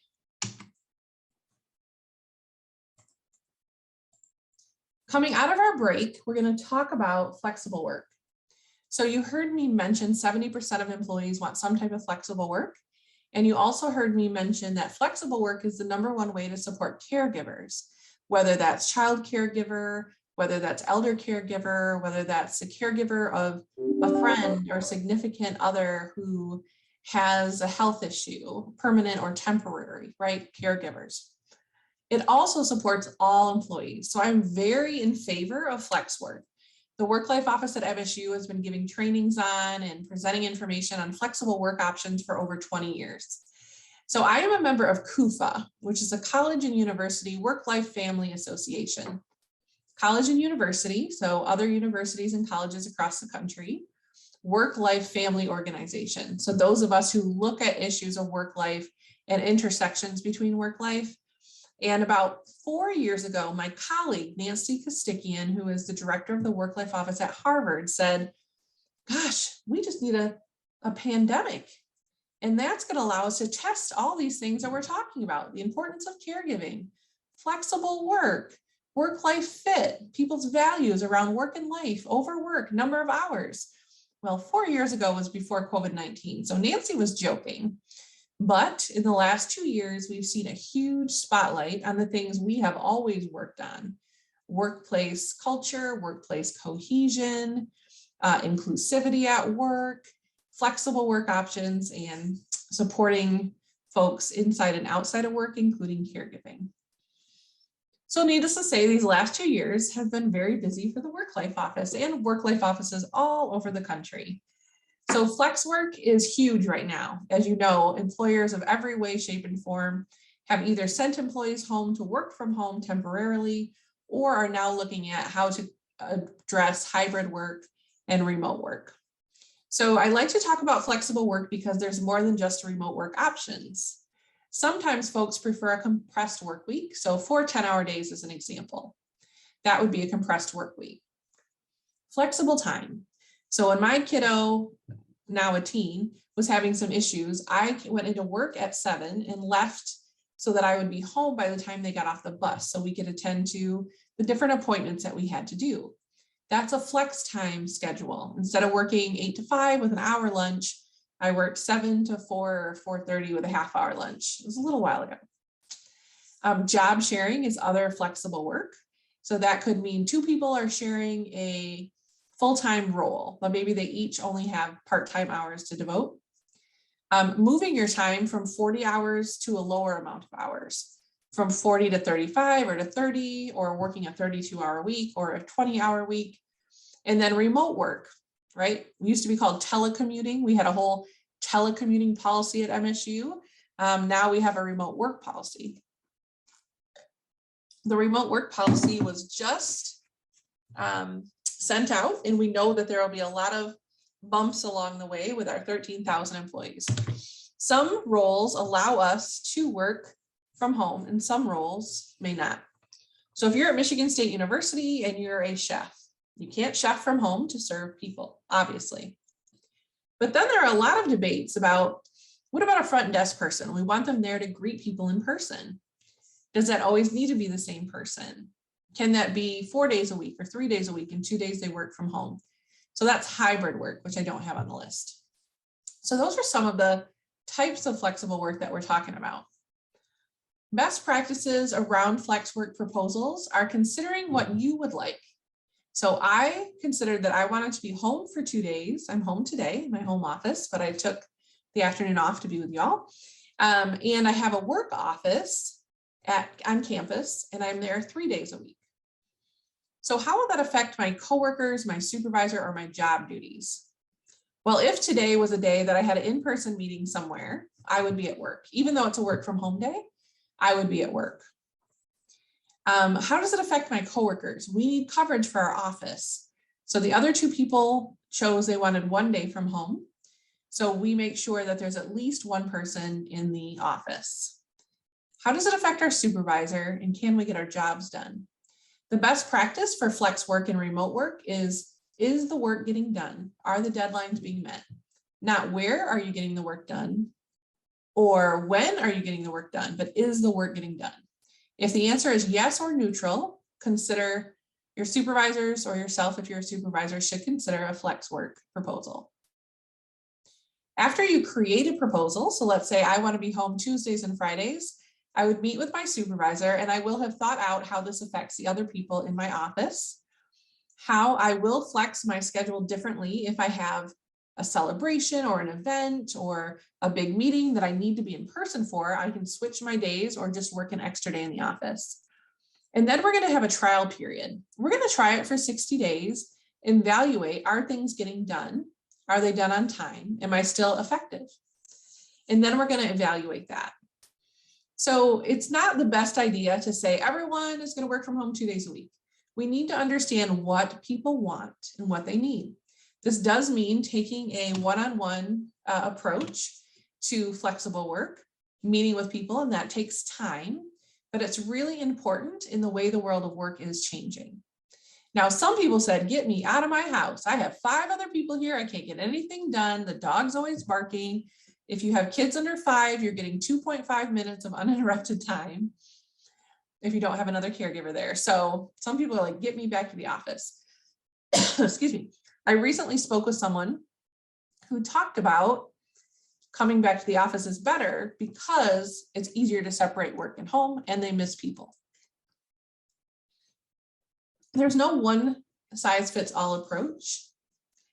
And it does take understanding flexibility on both part and an opportunity to try it.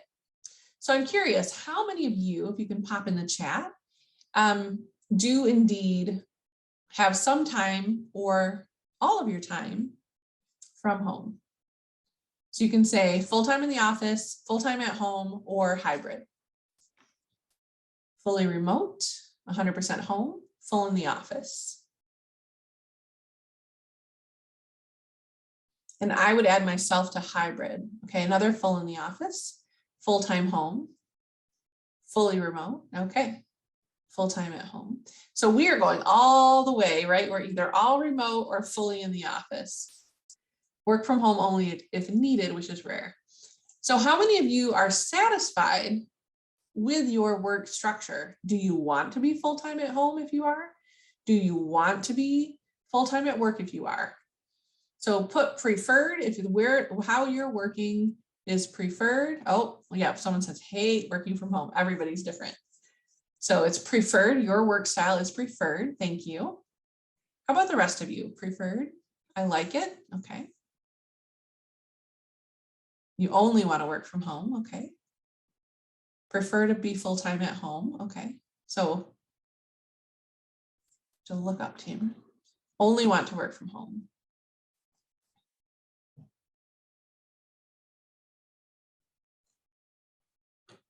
Prefer hybrid. Yeah.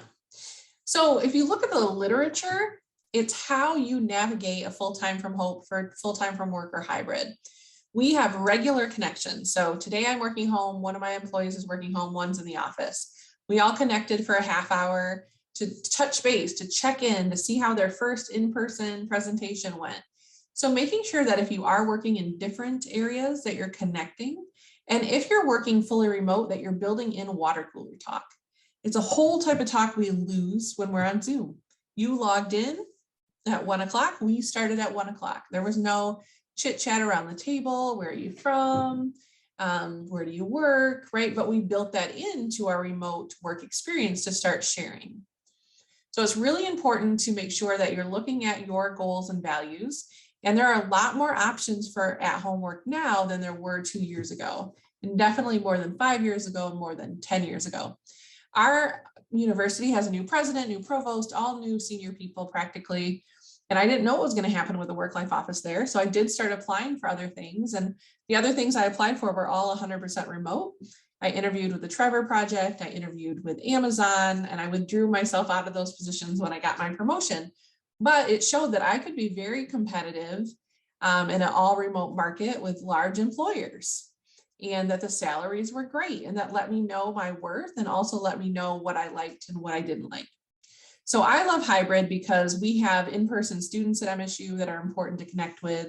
And I like building community around events, celebrations, in-person trainings, all of those things. So hybrid to me is a really good fit.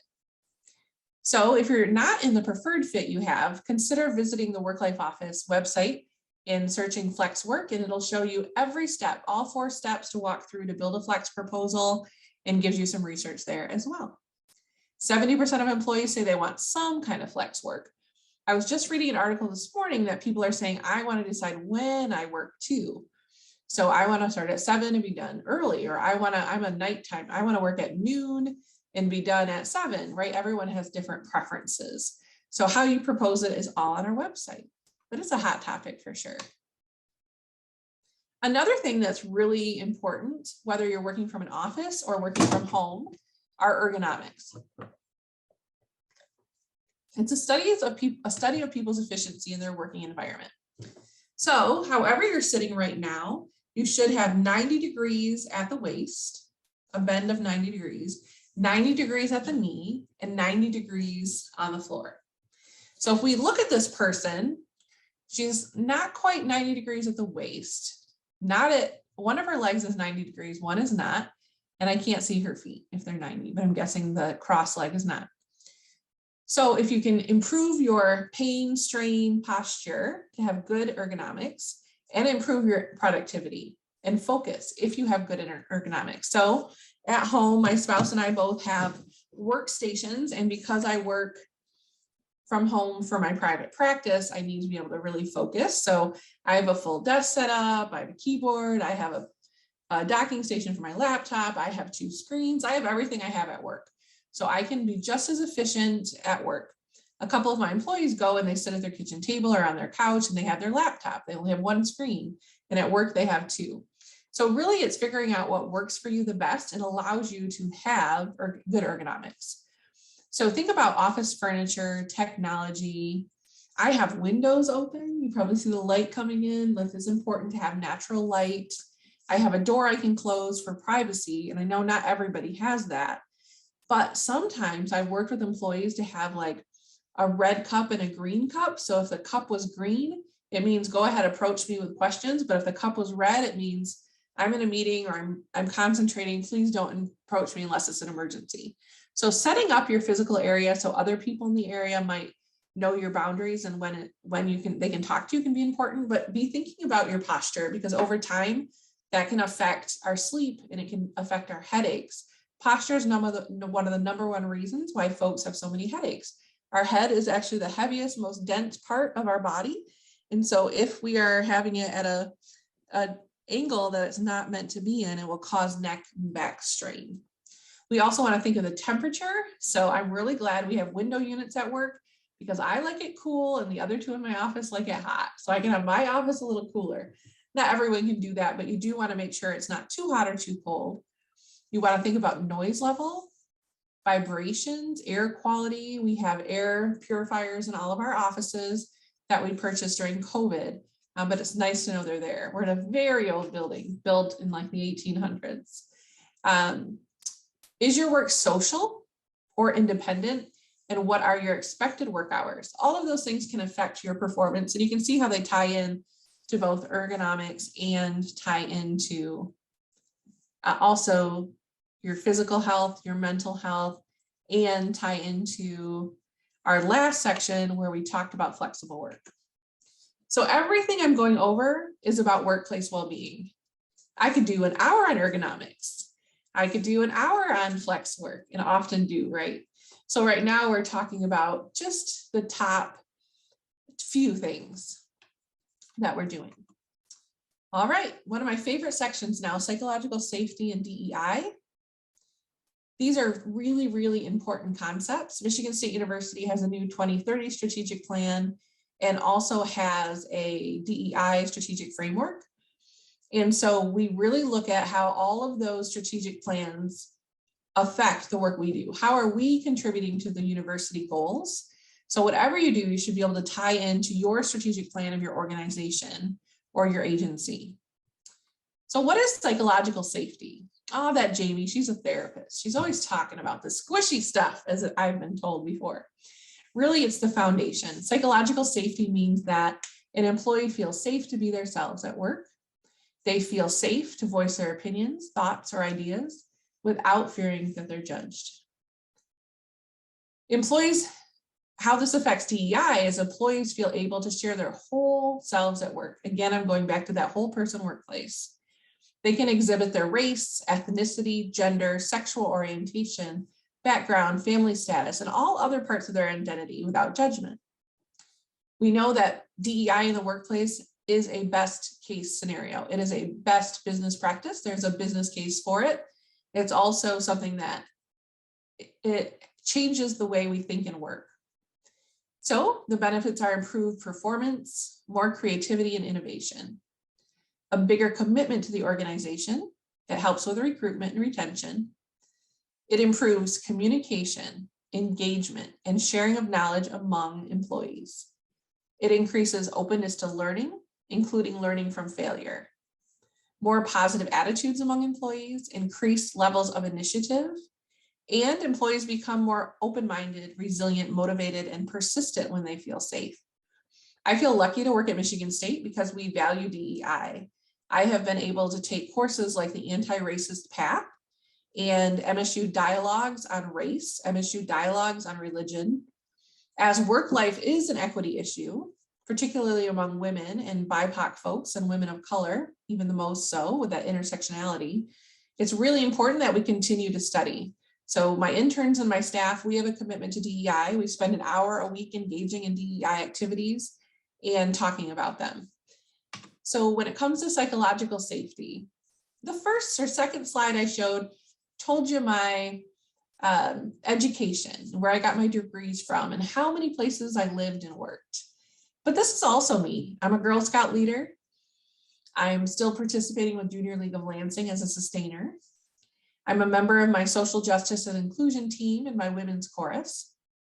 I've been a member speaker for JCI for 10 years. I have been a speaker and lunch mentor at Women's Initiative for Leadership Development for 3 years. I spent 3 years as a big sister, 2 years being the chair and speaker of A Week Without Violence, 3 years on the MSU MLK Day Planning Committee, 3 years on the MSU Veteran Outreach Committee, 1 year as a member of a core team of IDEA, which is a diversity folks at MSU. I've been the planning chair of the Women's Networking Association, and I've been on the Women's History Month Planning Committee. Those things are all a part of my identity. These are ways that I can contribute to my community, that I can continue to learn and be a lifelong learner, like Susan mentioned. A lifelong learner is what's really important to me. And there's more. So we're going to dig into our identities. I'm also cisgender, heterosexual female, predominantly Caucasian, middle class, middle age, and plus size. I'm the mother of an LGBTQIA plus teen. I'm a mother of a neurodivergent teen. I'm a daughter-in-law of an immigrant from Brazil. I'm a spouse to a veteran, former military spouse.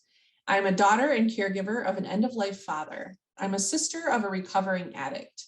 I'm a person who identifies as having 2 disabilities, one physical health, one mental health. I am a survivor. I am a friend. I am an engaged community member, a lover of travel, a photography buff, a nature lover, a musical theater fan, and the list goes on. So some of those things you might know by looking at me, and some of those you don't. But the more we know about each other, the more I can bring all of my identities to work. It allows you to understand why diversity, equity, and inclusion is so important to me. I live with 2 disabilities. I have a kiddo in the LGBTQIA+ community. My mother-in-law lives with us half the year, and she is an immigrant from Brazil. English is her second language. And my spouse is a military veteran. These are all things that allow me to be personally passionate and invested in my family. So when we look up at psychological safety, can I feel safe sharing all of these things at work? I would say most of them I share when it's helpful to share them. And some of them I don't say out loud too much because they're not all pretty and they're not all fun things to talk about. But I do feel as someone who is being transparent, it allows people to see the whole me. And that's what we want to see at work. We want to understand where your passions and commitments come from. Why did I study psychology? It's because I had addiction throughout my family, because I saw abuse, because I grew up in a neighborhood that had many great things to it and also many challenges. And I wanted to better understand how people think and develop. And it allowed me to go on to work as a therapist. And that allows me to work with historically marginalized teens because I know what it's like to have that one person that believes in you and loves you for all of your bumps and bruises and all of your shiny parts too. So when we think about psychological safety, does your workplace value all aspects of you? Can you come to work as a woman and have equal respect? Can you come to work in your race, your sexual orientation, your culture, and your religion? Can you come to work with your socioeconomic status, your sex, your national origin, your first language, your physical, emotional, and developmental abilities that may be differing, your age? I told you I'm 48. That is beyond middle age for most people, right?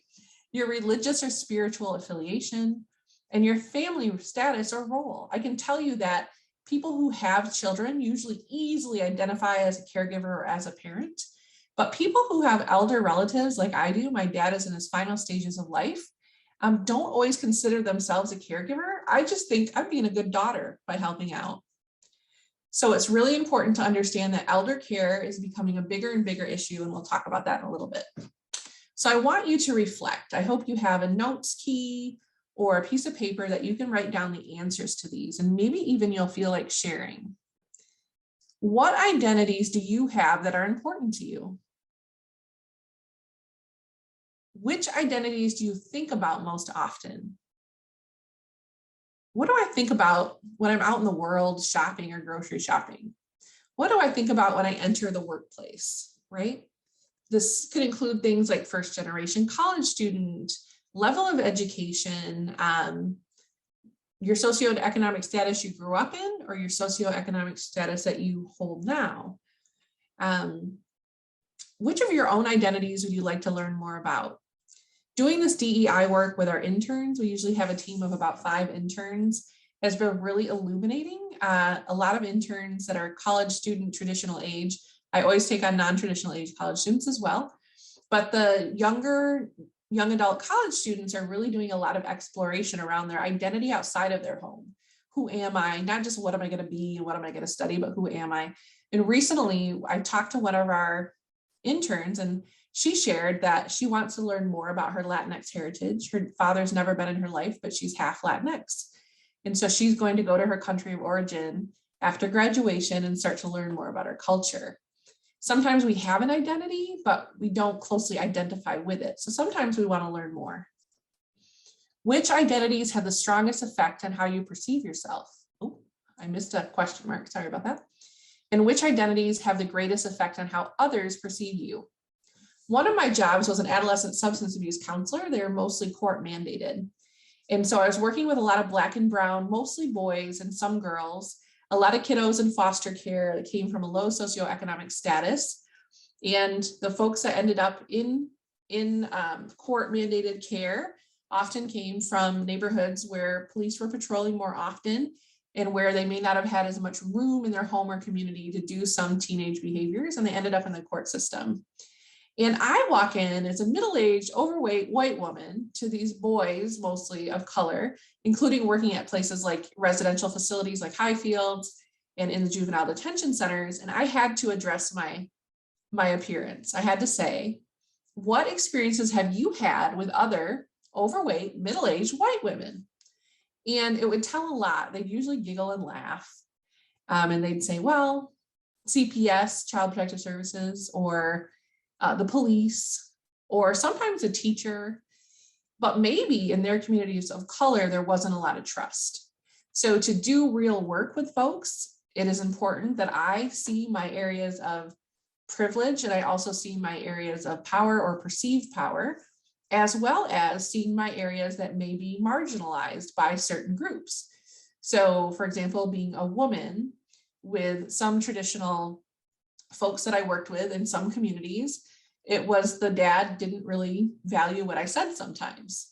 So how do you build those bridges? How do you build that authenticity with people you work with? And so being a therapist, of course, you have to address that often, but I think in all of our roles, we should think about this. So I wonder so much if anyone wants to share what identity is the most important to them.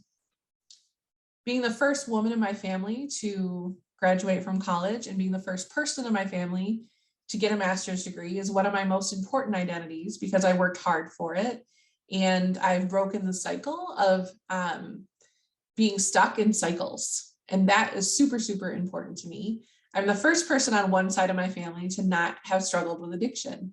And that is really, really important identity to me that everybody might not see, but it's things that show me value. It doesn't make me better than, but it makes me have overcome. Absolutely, Allison. Yeah. Being a mom. Okay. Being a mom is an identity that's super important to me too. My spouse and I were married 9 years before we had Hayden, and we're told that we couldn't. So being a mom to me is super, super important. And we took a while on purpose to make sure we were whole and ready. So I'm a little bit older mom. What it would be to not look like if your work valued all of you. Absolutely. That is a great question, Allison. I'm going to talk about that. Does anyone have an identity that's important to them? Anyone else that they wanted to share?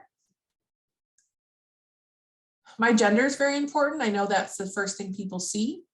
And so to be seen as assertive and not negative words that come along with that for women, the word in particular, to be seen as someone who's collaborative and someone who knows their stuff, those things all are things that are really important to me. All right, I know identity work can be really, really personal, so I definitely won't push, but I do want you to reflect on it and think about how do those identities affect the people you work with, and how can you create a more inclusive culture where you work? How can you ensure? So I'm going to get to your question, Allison. Does your organization value DEI? How do you know? Do they make sure that not only don't they schedule things on Christmas Eve or Christmas, but they don't schedule things during Ramadan, and they don't schedule things during Hanukkah, or they don't schedule things on the first day of hunting season, maybe, if you come from a rural community that values that. Does your organization value DEI? And how do you know that? Are people listened to and heard? And this is something that we're going to talk about. I see a few more people showed a social worker. Yes, that's a very great profession. I wanted to get a social work degree, but they didn't have one where I was. So I got community counseling to make sure I had the societal view. A Black woman attorney, absolutely. That is a fantastic thing to be proud of and to wear with honor. Absolutely. Thank you all for sharing. So let's talk about it. This is Allison's question. What would it look like if work didn't value all of you? Here we go. You know if you have psychological safety at work if people are not rejected for being unique. I have a friend in a same-sex marriage, and he never put a picture of his family on his desk because he felt that it wasn't an open environment for a gay couple with a son. And he had a colleague that all the time would fish for answers, would ask questions, would try to figure out when he said partner, if that meant man or woman. And he always felt really uncomfortable, so much so he took a different job because he couldn't fully be himself. He couldn't love who he loved and share his beautiful family. And for me, it reminds me a lot of my heterosexual privilege. Being heterosexual, my husband and I can walk and hold our daughter's hand, and it would never mean anything. But if Chip and Pat do that with their son on a beach, they could be targeted, right? So understanding our places of power and privilege and the responsibility that comes with that is really important. So people are not rejected for being unique. Mistakes are not held against people often. Employees feel safe to take risks, to brainstorm, to not be right. It's easy to talk to and ask other team members for help because you know it's okay to not know and be the expert of everything. I work in work life where work and life come together, and oh goodness, I certainly don't know all the answers. So I ask for help a lot. Is it easier to discuss difficult problems and issues then you're psychologically safe? Are all team members valued and respected for each other's contributions? That's a way you know you are valued. So if you reverse those, that's how you know that it does not value all of you. We know that one of the most rejected and biased against statuses are working mothers in job interviews. There's a huge research study just on it. There's a feeling that if you're a mother, your priorities will be split and you will not be committed. But the research doesn't back that up. If you have a flexible, family-friendly, whole person workplace, and they value your role as parent or caregiver, you will be very committed. And if you've ever caretaken for elderly or a kid, think of all the skills you learn. Doing research, negotiation, caregivers bring a lot of values to the workplace. So sometimes there are these biases that even though the academic and industry research are against that bias, it's still things that happen and occur. So how can we create psychological safety? Create an understanding of what the team does and why every input matters, everyone's input. Acknowledge everyone's their own person. Invite input from everyone proactively and respond supportively to others' input. I'm a verbal processor. You might have figured that out. And being a verbal processor, I have to remember, don't speak first, don't answer first. Make sure that the internal processors have time to weigh in. And as a leader with my team, I know one person's going to pop up with an answer. And so maybe I'll say, we'll follow up more at the next meeting, letting those other processors also participate. So we can create more psychological safe workplaces. And if we feel more free and embraced, we know that I'm valued. If I am biased against, or if I hear things like, oh, their kiddos got to go to therapy and now they need to take off at 3 every other Thursday, like those kind of comments, microaggressions, difficult things. If you make a mistake, if there's a competitive environment, that's not a psychological safe environment. Another important thing to psychological safety is transparent communication.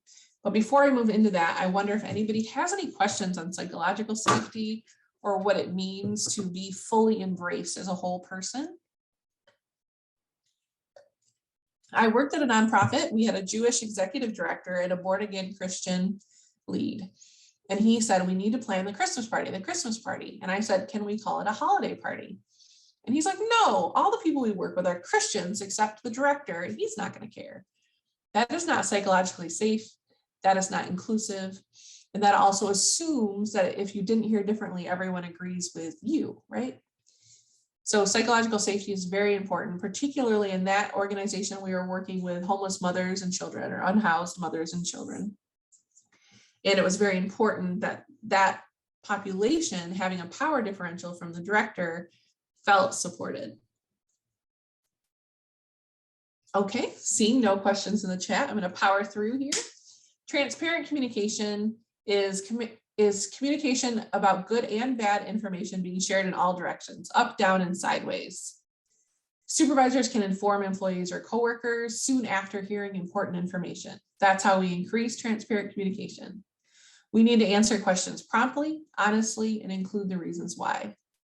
We need to align communication and actions with the unit and our organization's mission. When we do these things, we increase collaboration and trust, innovation and communication, and the sharing of ideas, which allows the workplace to be more informed. And to answer Allison's question, it's another way to create psychological safety. We need to be transparent. All right, here's some time for you all to join in here. On a scale of 1 to 5, 1 being I never ask for help, and 5 being I ask for help whenever I need it. How likely are you to ask for help if you need it? 1, never, 4, always. We have a 4, a 4.5, another 4,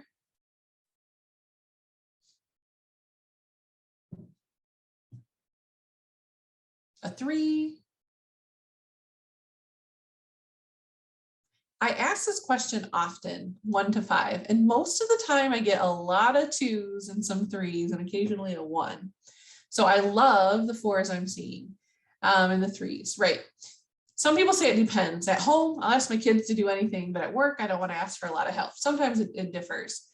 But thinking about the fact that we are helpers and we're good colleagues, that helps us really build some trust within others. And it allows us to know we're probably in a psychologically safe environment if we can ask for help.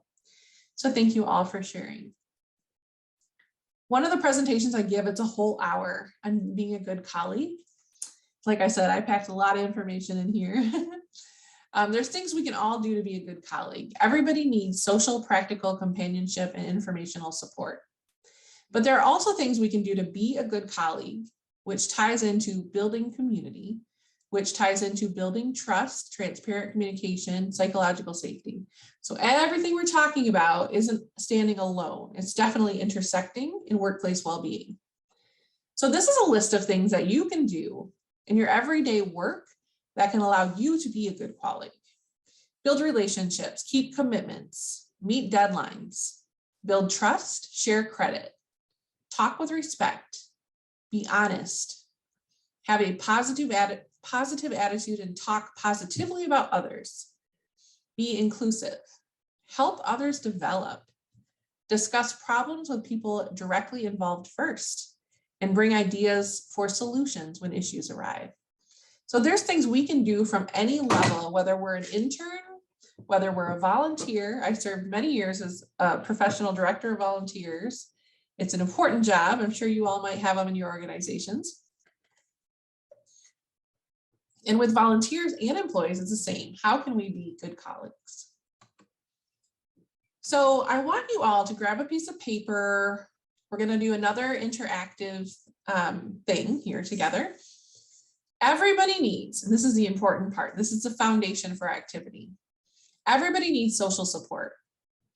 We need emotional support, practical support, informational support, and companionship. We need this in our work life and we need this in our personal life. This is what we need to be fully supported. So let's talk about each briefly. Emotional support is caring, offering empathy, concern, trust, acceptance, and encouragement. If I walked in limping, you'd be the first one to say, "What happened? How can I help? Can I grab the door?" If it's my birthday, you're going to get sure everybody sends a card, everyone signs the card, right? That's the emotional support. Practical. These are concrete, direct ways people assist other people. This would be like, "Oh, you forgot your lunch? Here's half of mine. You need a pen? Here you go. You're going to miss a meeting? I'll take notes." Practical. We have informational. I have a friend, Alex, who's a librarian, and anytime I post on Facebook, "Who knows about XYZ?" she will send me cited sources, cited sources, cited sources. Informational people give advice, suggestions, useful information. They're problem solvers. Who knows how to run Zoom? Who knows how to build in the questions for a survey, right? Who knows the best place to get Thai food?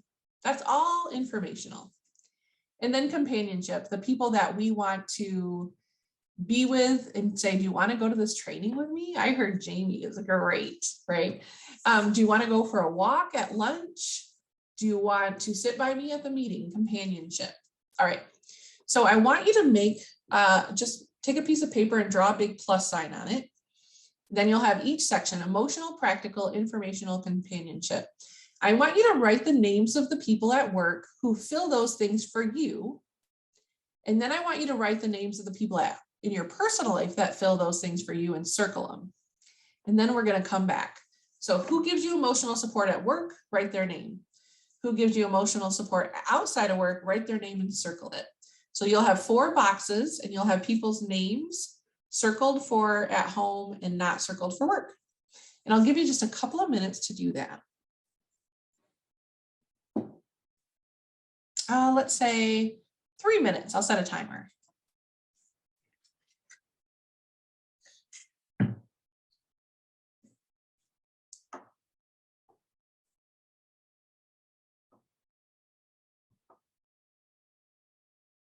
And as always, if you have questions, put them in the chat. You're gonna have 4 sections. You're gonna write down who gives you the support at work and outside of work. Outside of work in each area is circled. Inside of work, not circled.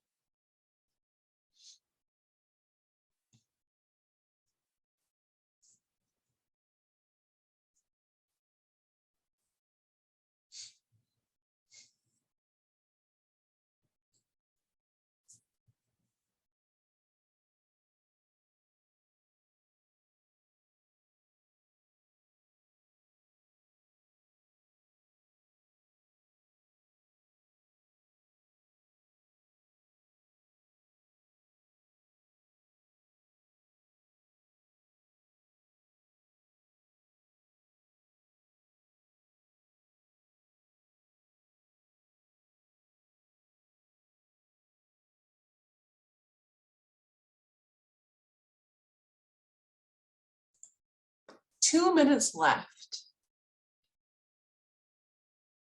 2 minutes remaining.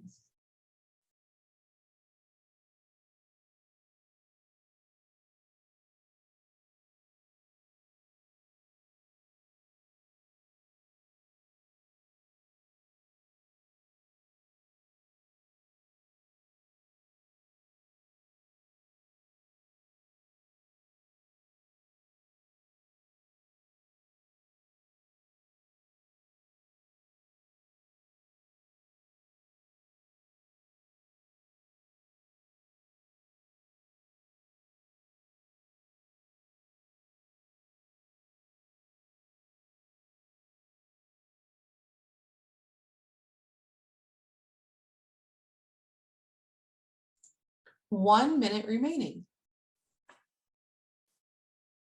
You can put the same person in different boxes. Sometimes people ask that.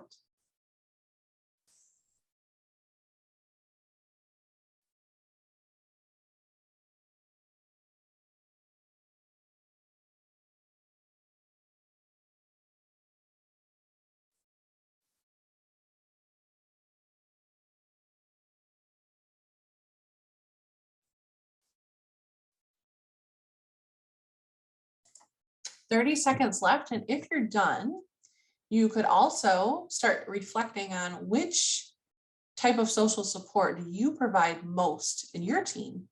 Are you emotional support, practical, informational, or companionship? 15 seconds. If you're done, pop in the chat, which type of support are you best at giving? I am definitely emotional support person for sure, the most. Allison's also emotional support. Oh. There's our timer. How about the rest of you? Which type of support are you? Emotional, informational, practical, emotional? All right. We don't have any companionship strengths. I know if we're emotional support, we're probably companionship too. Another informational. Fantastic. So hopefully when you look at your chart, you have people in all the boxes. Sometimes people say, I don't have anyone for companionship. Companionship virtually looks very different than it does in the office. You can't say, do you want to go for a walk? But you can. You can get on Zoom and each of you walk in your own neighborhood and have a chat, right? So if you have an empty quadrant, that means you have what I call a job opening. So look at the other people here. If they're a good emotional supporter, maybe you need to get to know them better. They can help fill a box. Sometimes it might not be within our team. It might be in another organization for someone that does a similar role, and that's okay. How about your personal life? My spouse is all 4 of these for me. That's a lot of weight on him, I'm sure. But sometimes we have people that fill lots of the boxes. They're our person. I have definitely a friend that's a huge companionship and emotional support, right? So we look at this because we know we need these 4 types of support in our work life and our personal life. And if we have an empty box, it's important to seek out people who have these skills to support us. And if we have the same person in many boxes, it's really important to share with them how much that support means to you. We want to cultivate those people that support us in those ways and make sure we're grateful, which is another grounding strategy. So to be a good colleague and to do all of those things that I listed here, things we can do individually, it also helps to know what our strengths are, what we can bring to the team. Every single one of these is important, whether you're informational, practical, emotional, or companion. They're all really important. Thank you all for participating. It brings us to mental health at work, which we've talked about quite a bit throughout the other pieces. Work can have positive and negative impacts on our mental health. It can be positive or negative. It can be positive, bring a routine, social contact, shared goals, identity, activity, and improve well-being. But if we work more than 50 hours, it can cause declines in mental health and well-being. We need to emphasize workplace well-being so we can destigmatize mental health, so we can reduce barriers for accessing mental health. And we know that therapy, many insurances cover therapy, can help people how to effectively solve conflicts, relieve anxiety or stress, cope with life changes, and recover from past trauma and improve sleep. So to reflect, is your mental health taken into account at work? Do you have an employee assistance counselor, or do you know what your insurance covers for mental health? It can be great to have someone come present on mental health in your workplace to signal to everyone that it matters. It's good to come from leadership or ideas from staff. We know right now the top 3 wants from employees are childcare support or caregiving support, flexible work options, 70% of employees, and for our employers to value our mental health and care about our well-being. That has greatly increased. Prior to the pandemic, 30% of people said they had more stress than they could handle. Last June, that was up to 60%, and we believe those numbers are still increasing. A majority of people feel like they have more stress than they can handle, and they need some empathy in their life to really be supportive of them. There's a lot of ways to manage stress. We already talked about grounding strategies and icebreakers. Like, those are all good ways to manage stress. We'll talk in a minute about some other physical things you can do. In times of higher stress and uncertainty, it increases our stress. And right now there's so many uncertain things in the world, in our community, with our public health. Health and finances are usually the top 2 concerns for people, both of which have been under incredible strain during the COVID-19 pandemic. So how can we reduce it? We can do that self-care and that community care like we talked about. Maintain a normal routine for yourself, even if things are more flexible. Share information on well workplaces with your unit. We let ourselves go first. We stop our own sleep. We eat unhealthy. We forget to exercise. We shower less and hydrate less because it only affects us. And so we need to make sure to prioritize the basics. To really be kind to yourself, consider grounding strategies, and then distract yourself by engaging in things you really enjoy. Read a really good book. Talk to a friend, enjoy a project or hobby, and really savor it. There's this course, if you're interested more in well-being, there's a course called The Science of Well-Being from Yale faculty through Coursera. It's free. I took the course, it's fantastic. And if you savor something, do something you love for 7 minutes or more, it's really going to increase your well-being and allow your brain to take a break. Some people tell me they're too busy. They're too busy for this self-care junk. That's what I hear. So I'd like to just share things everybody can do. Sit loose, touch your toes, stretch.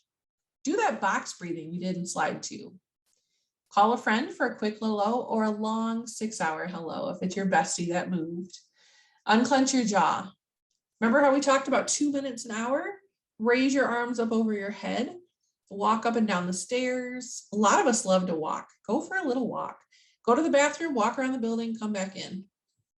And don't forget to smile and laugh. So I list laughter in that basics. Eat, sleep, exercise, Pay attention to your mental health, laugh. Those are some quick ones. You don't have to always have the hour bubble bath or the 6-hour friend conversation. You can do some of these things. So this is our last little break before we move into the very final sections that we have here. So we'll just do a quick 2-minute break, and then we will power through to the end of our content. Thanks everyone for hanging in there, and I'll see you back here in just 2 minutes. And I learned from Allison, if you are watching this on video, it will keep recording. So go ahead and take a break.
We have 1 minute left on our break.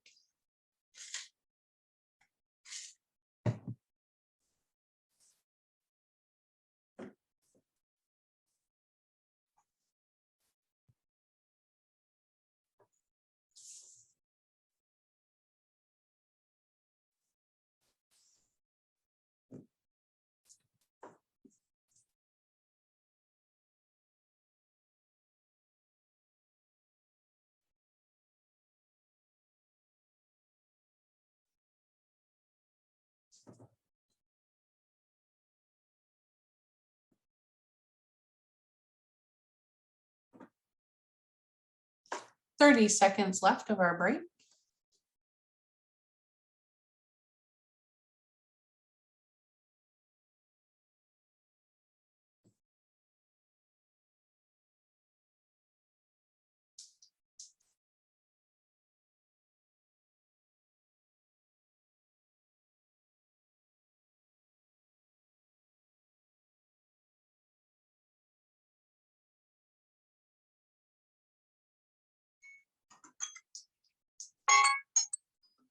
All right, there we are. There's our break.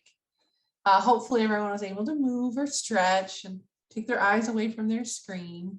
I liked this picture. I like Kermit having a good break there, getting some nutrition, getting something to drink.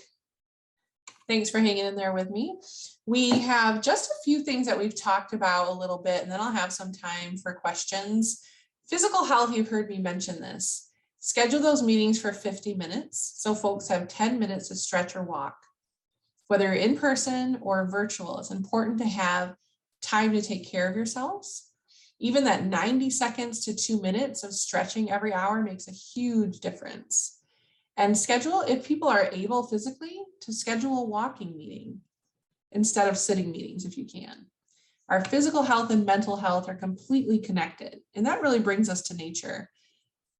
MSU's campus was recognized as a 2019 Tree Campus USA by the Arbor Day Foundation. So I work in a place that has so much beauty, and I love getting out in nature. I can walk along the Grand River, Red Cedar River. I can walk out through the gardens. We have beautiful botanical gardens. We have lots of trees that are beautiful in every season. I can go check out Sparty, right?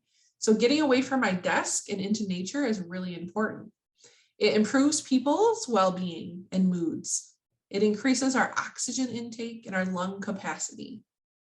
It reduces our chronic stress and our other stressors, especially if we're able to be outside in nature 21 to 30 minutes, right? So if we can take a half hour for lunch and be outside, it's fantastic. But don't skip those 5-minute walks if that's all you have time for. It can lead to feelings of belonging, shared values, and positive relationships with others. How we greet each other outside.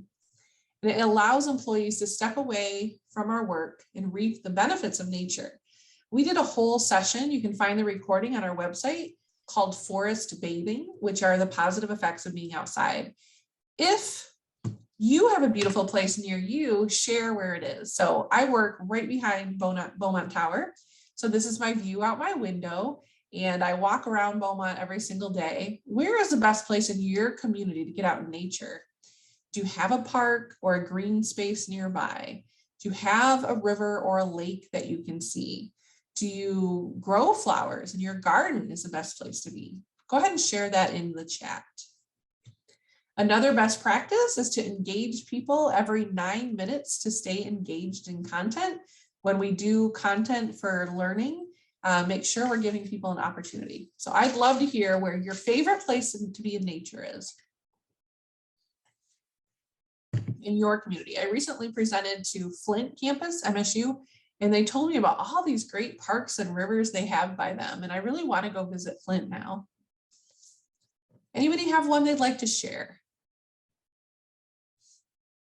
And I often tell people, if you are cement city landlocked, get a plant to take care of, nurture the birds around you, right? There's lots of ways to get nature, even if your favorite place you can't quite get to.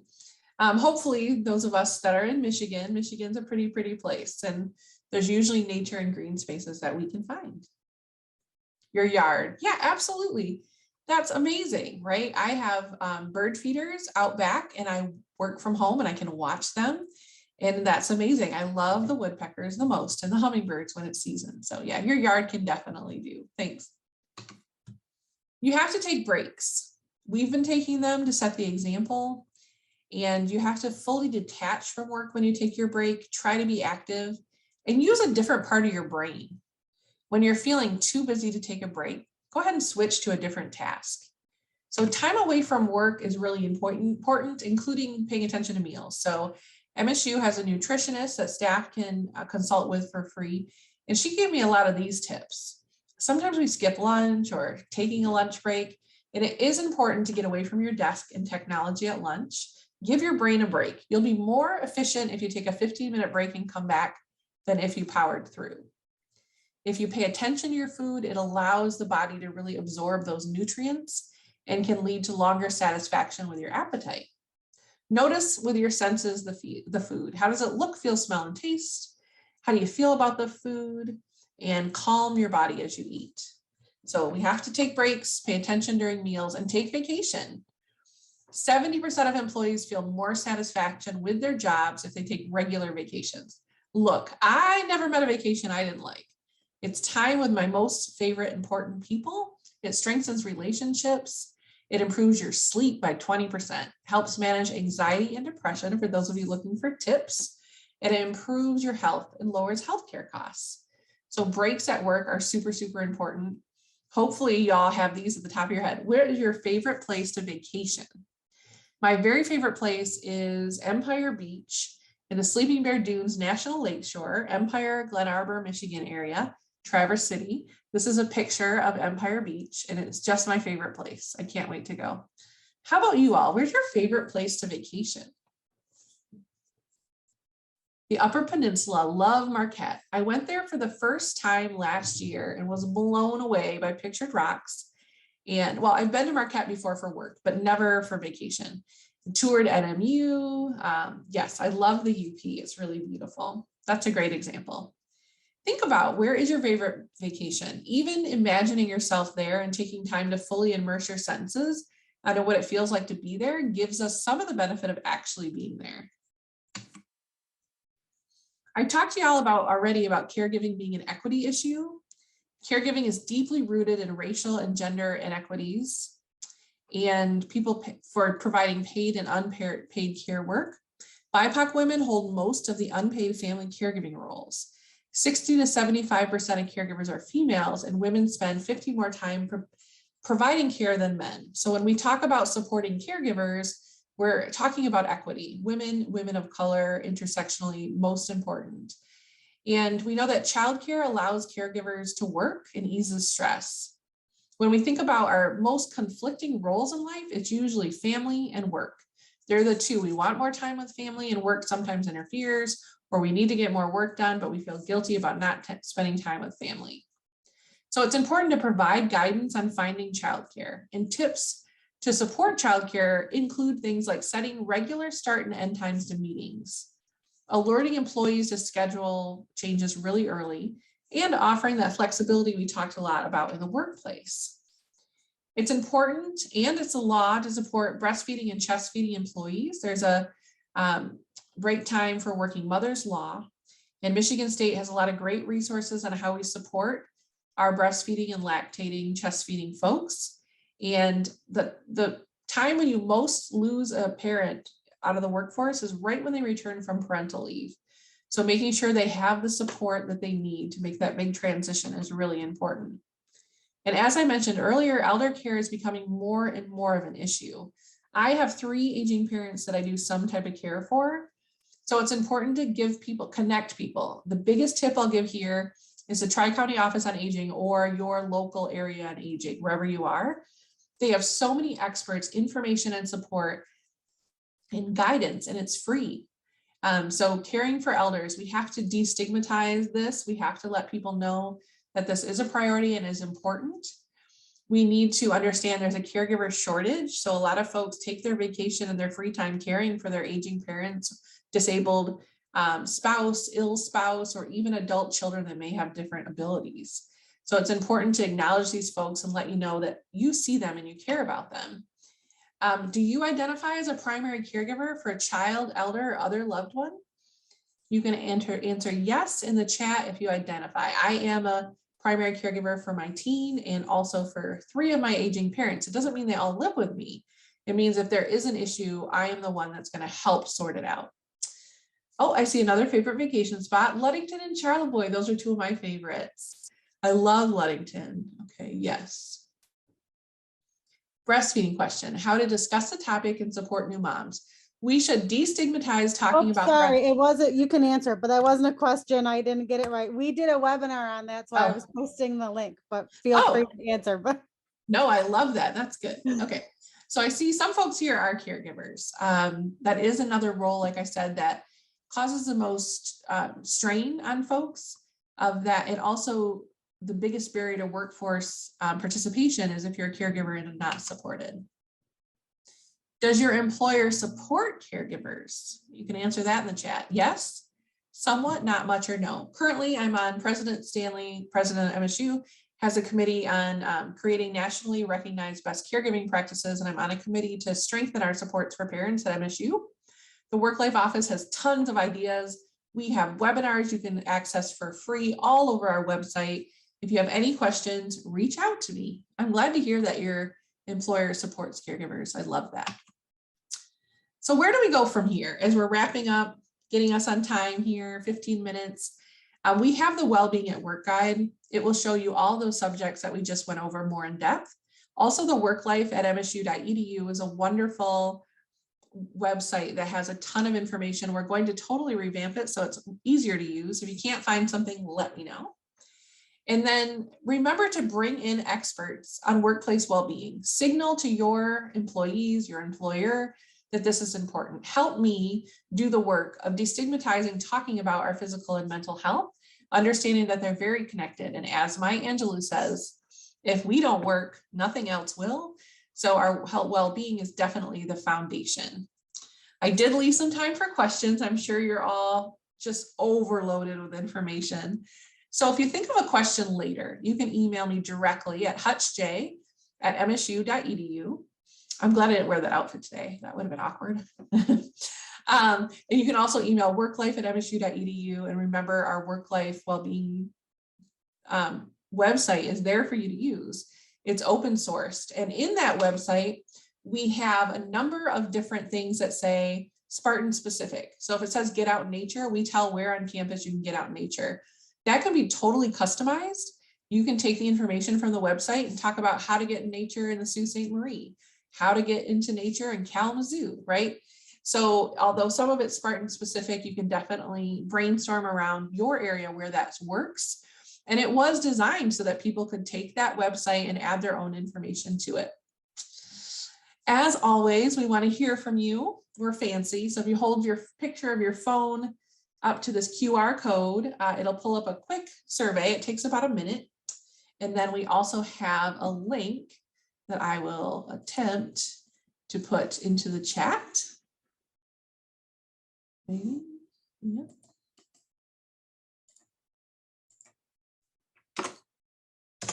And I really want to thank all of you.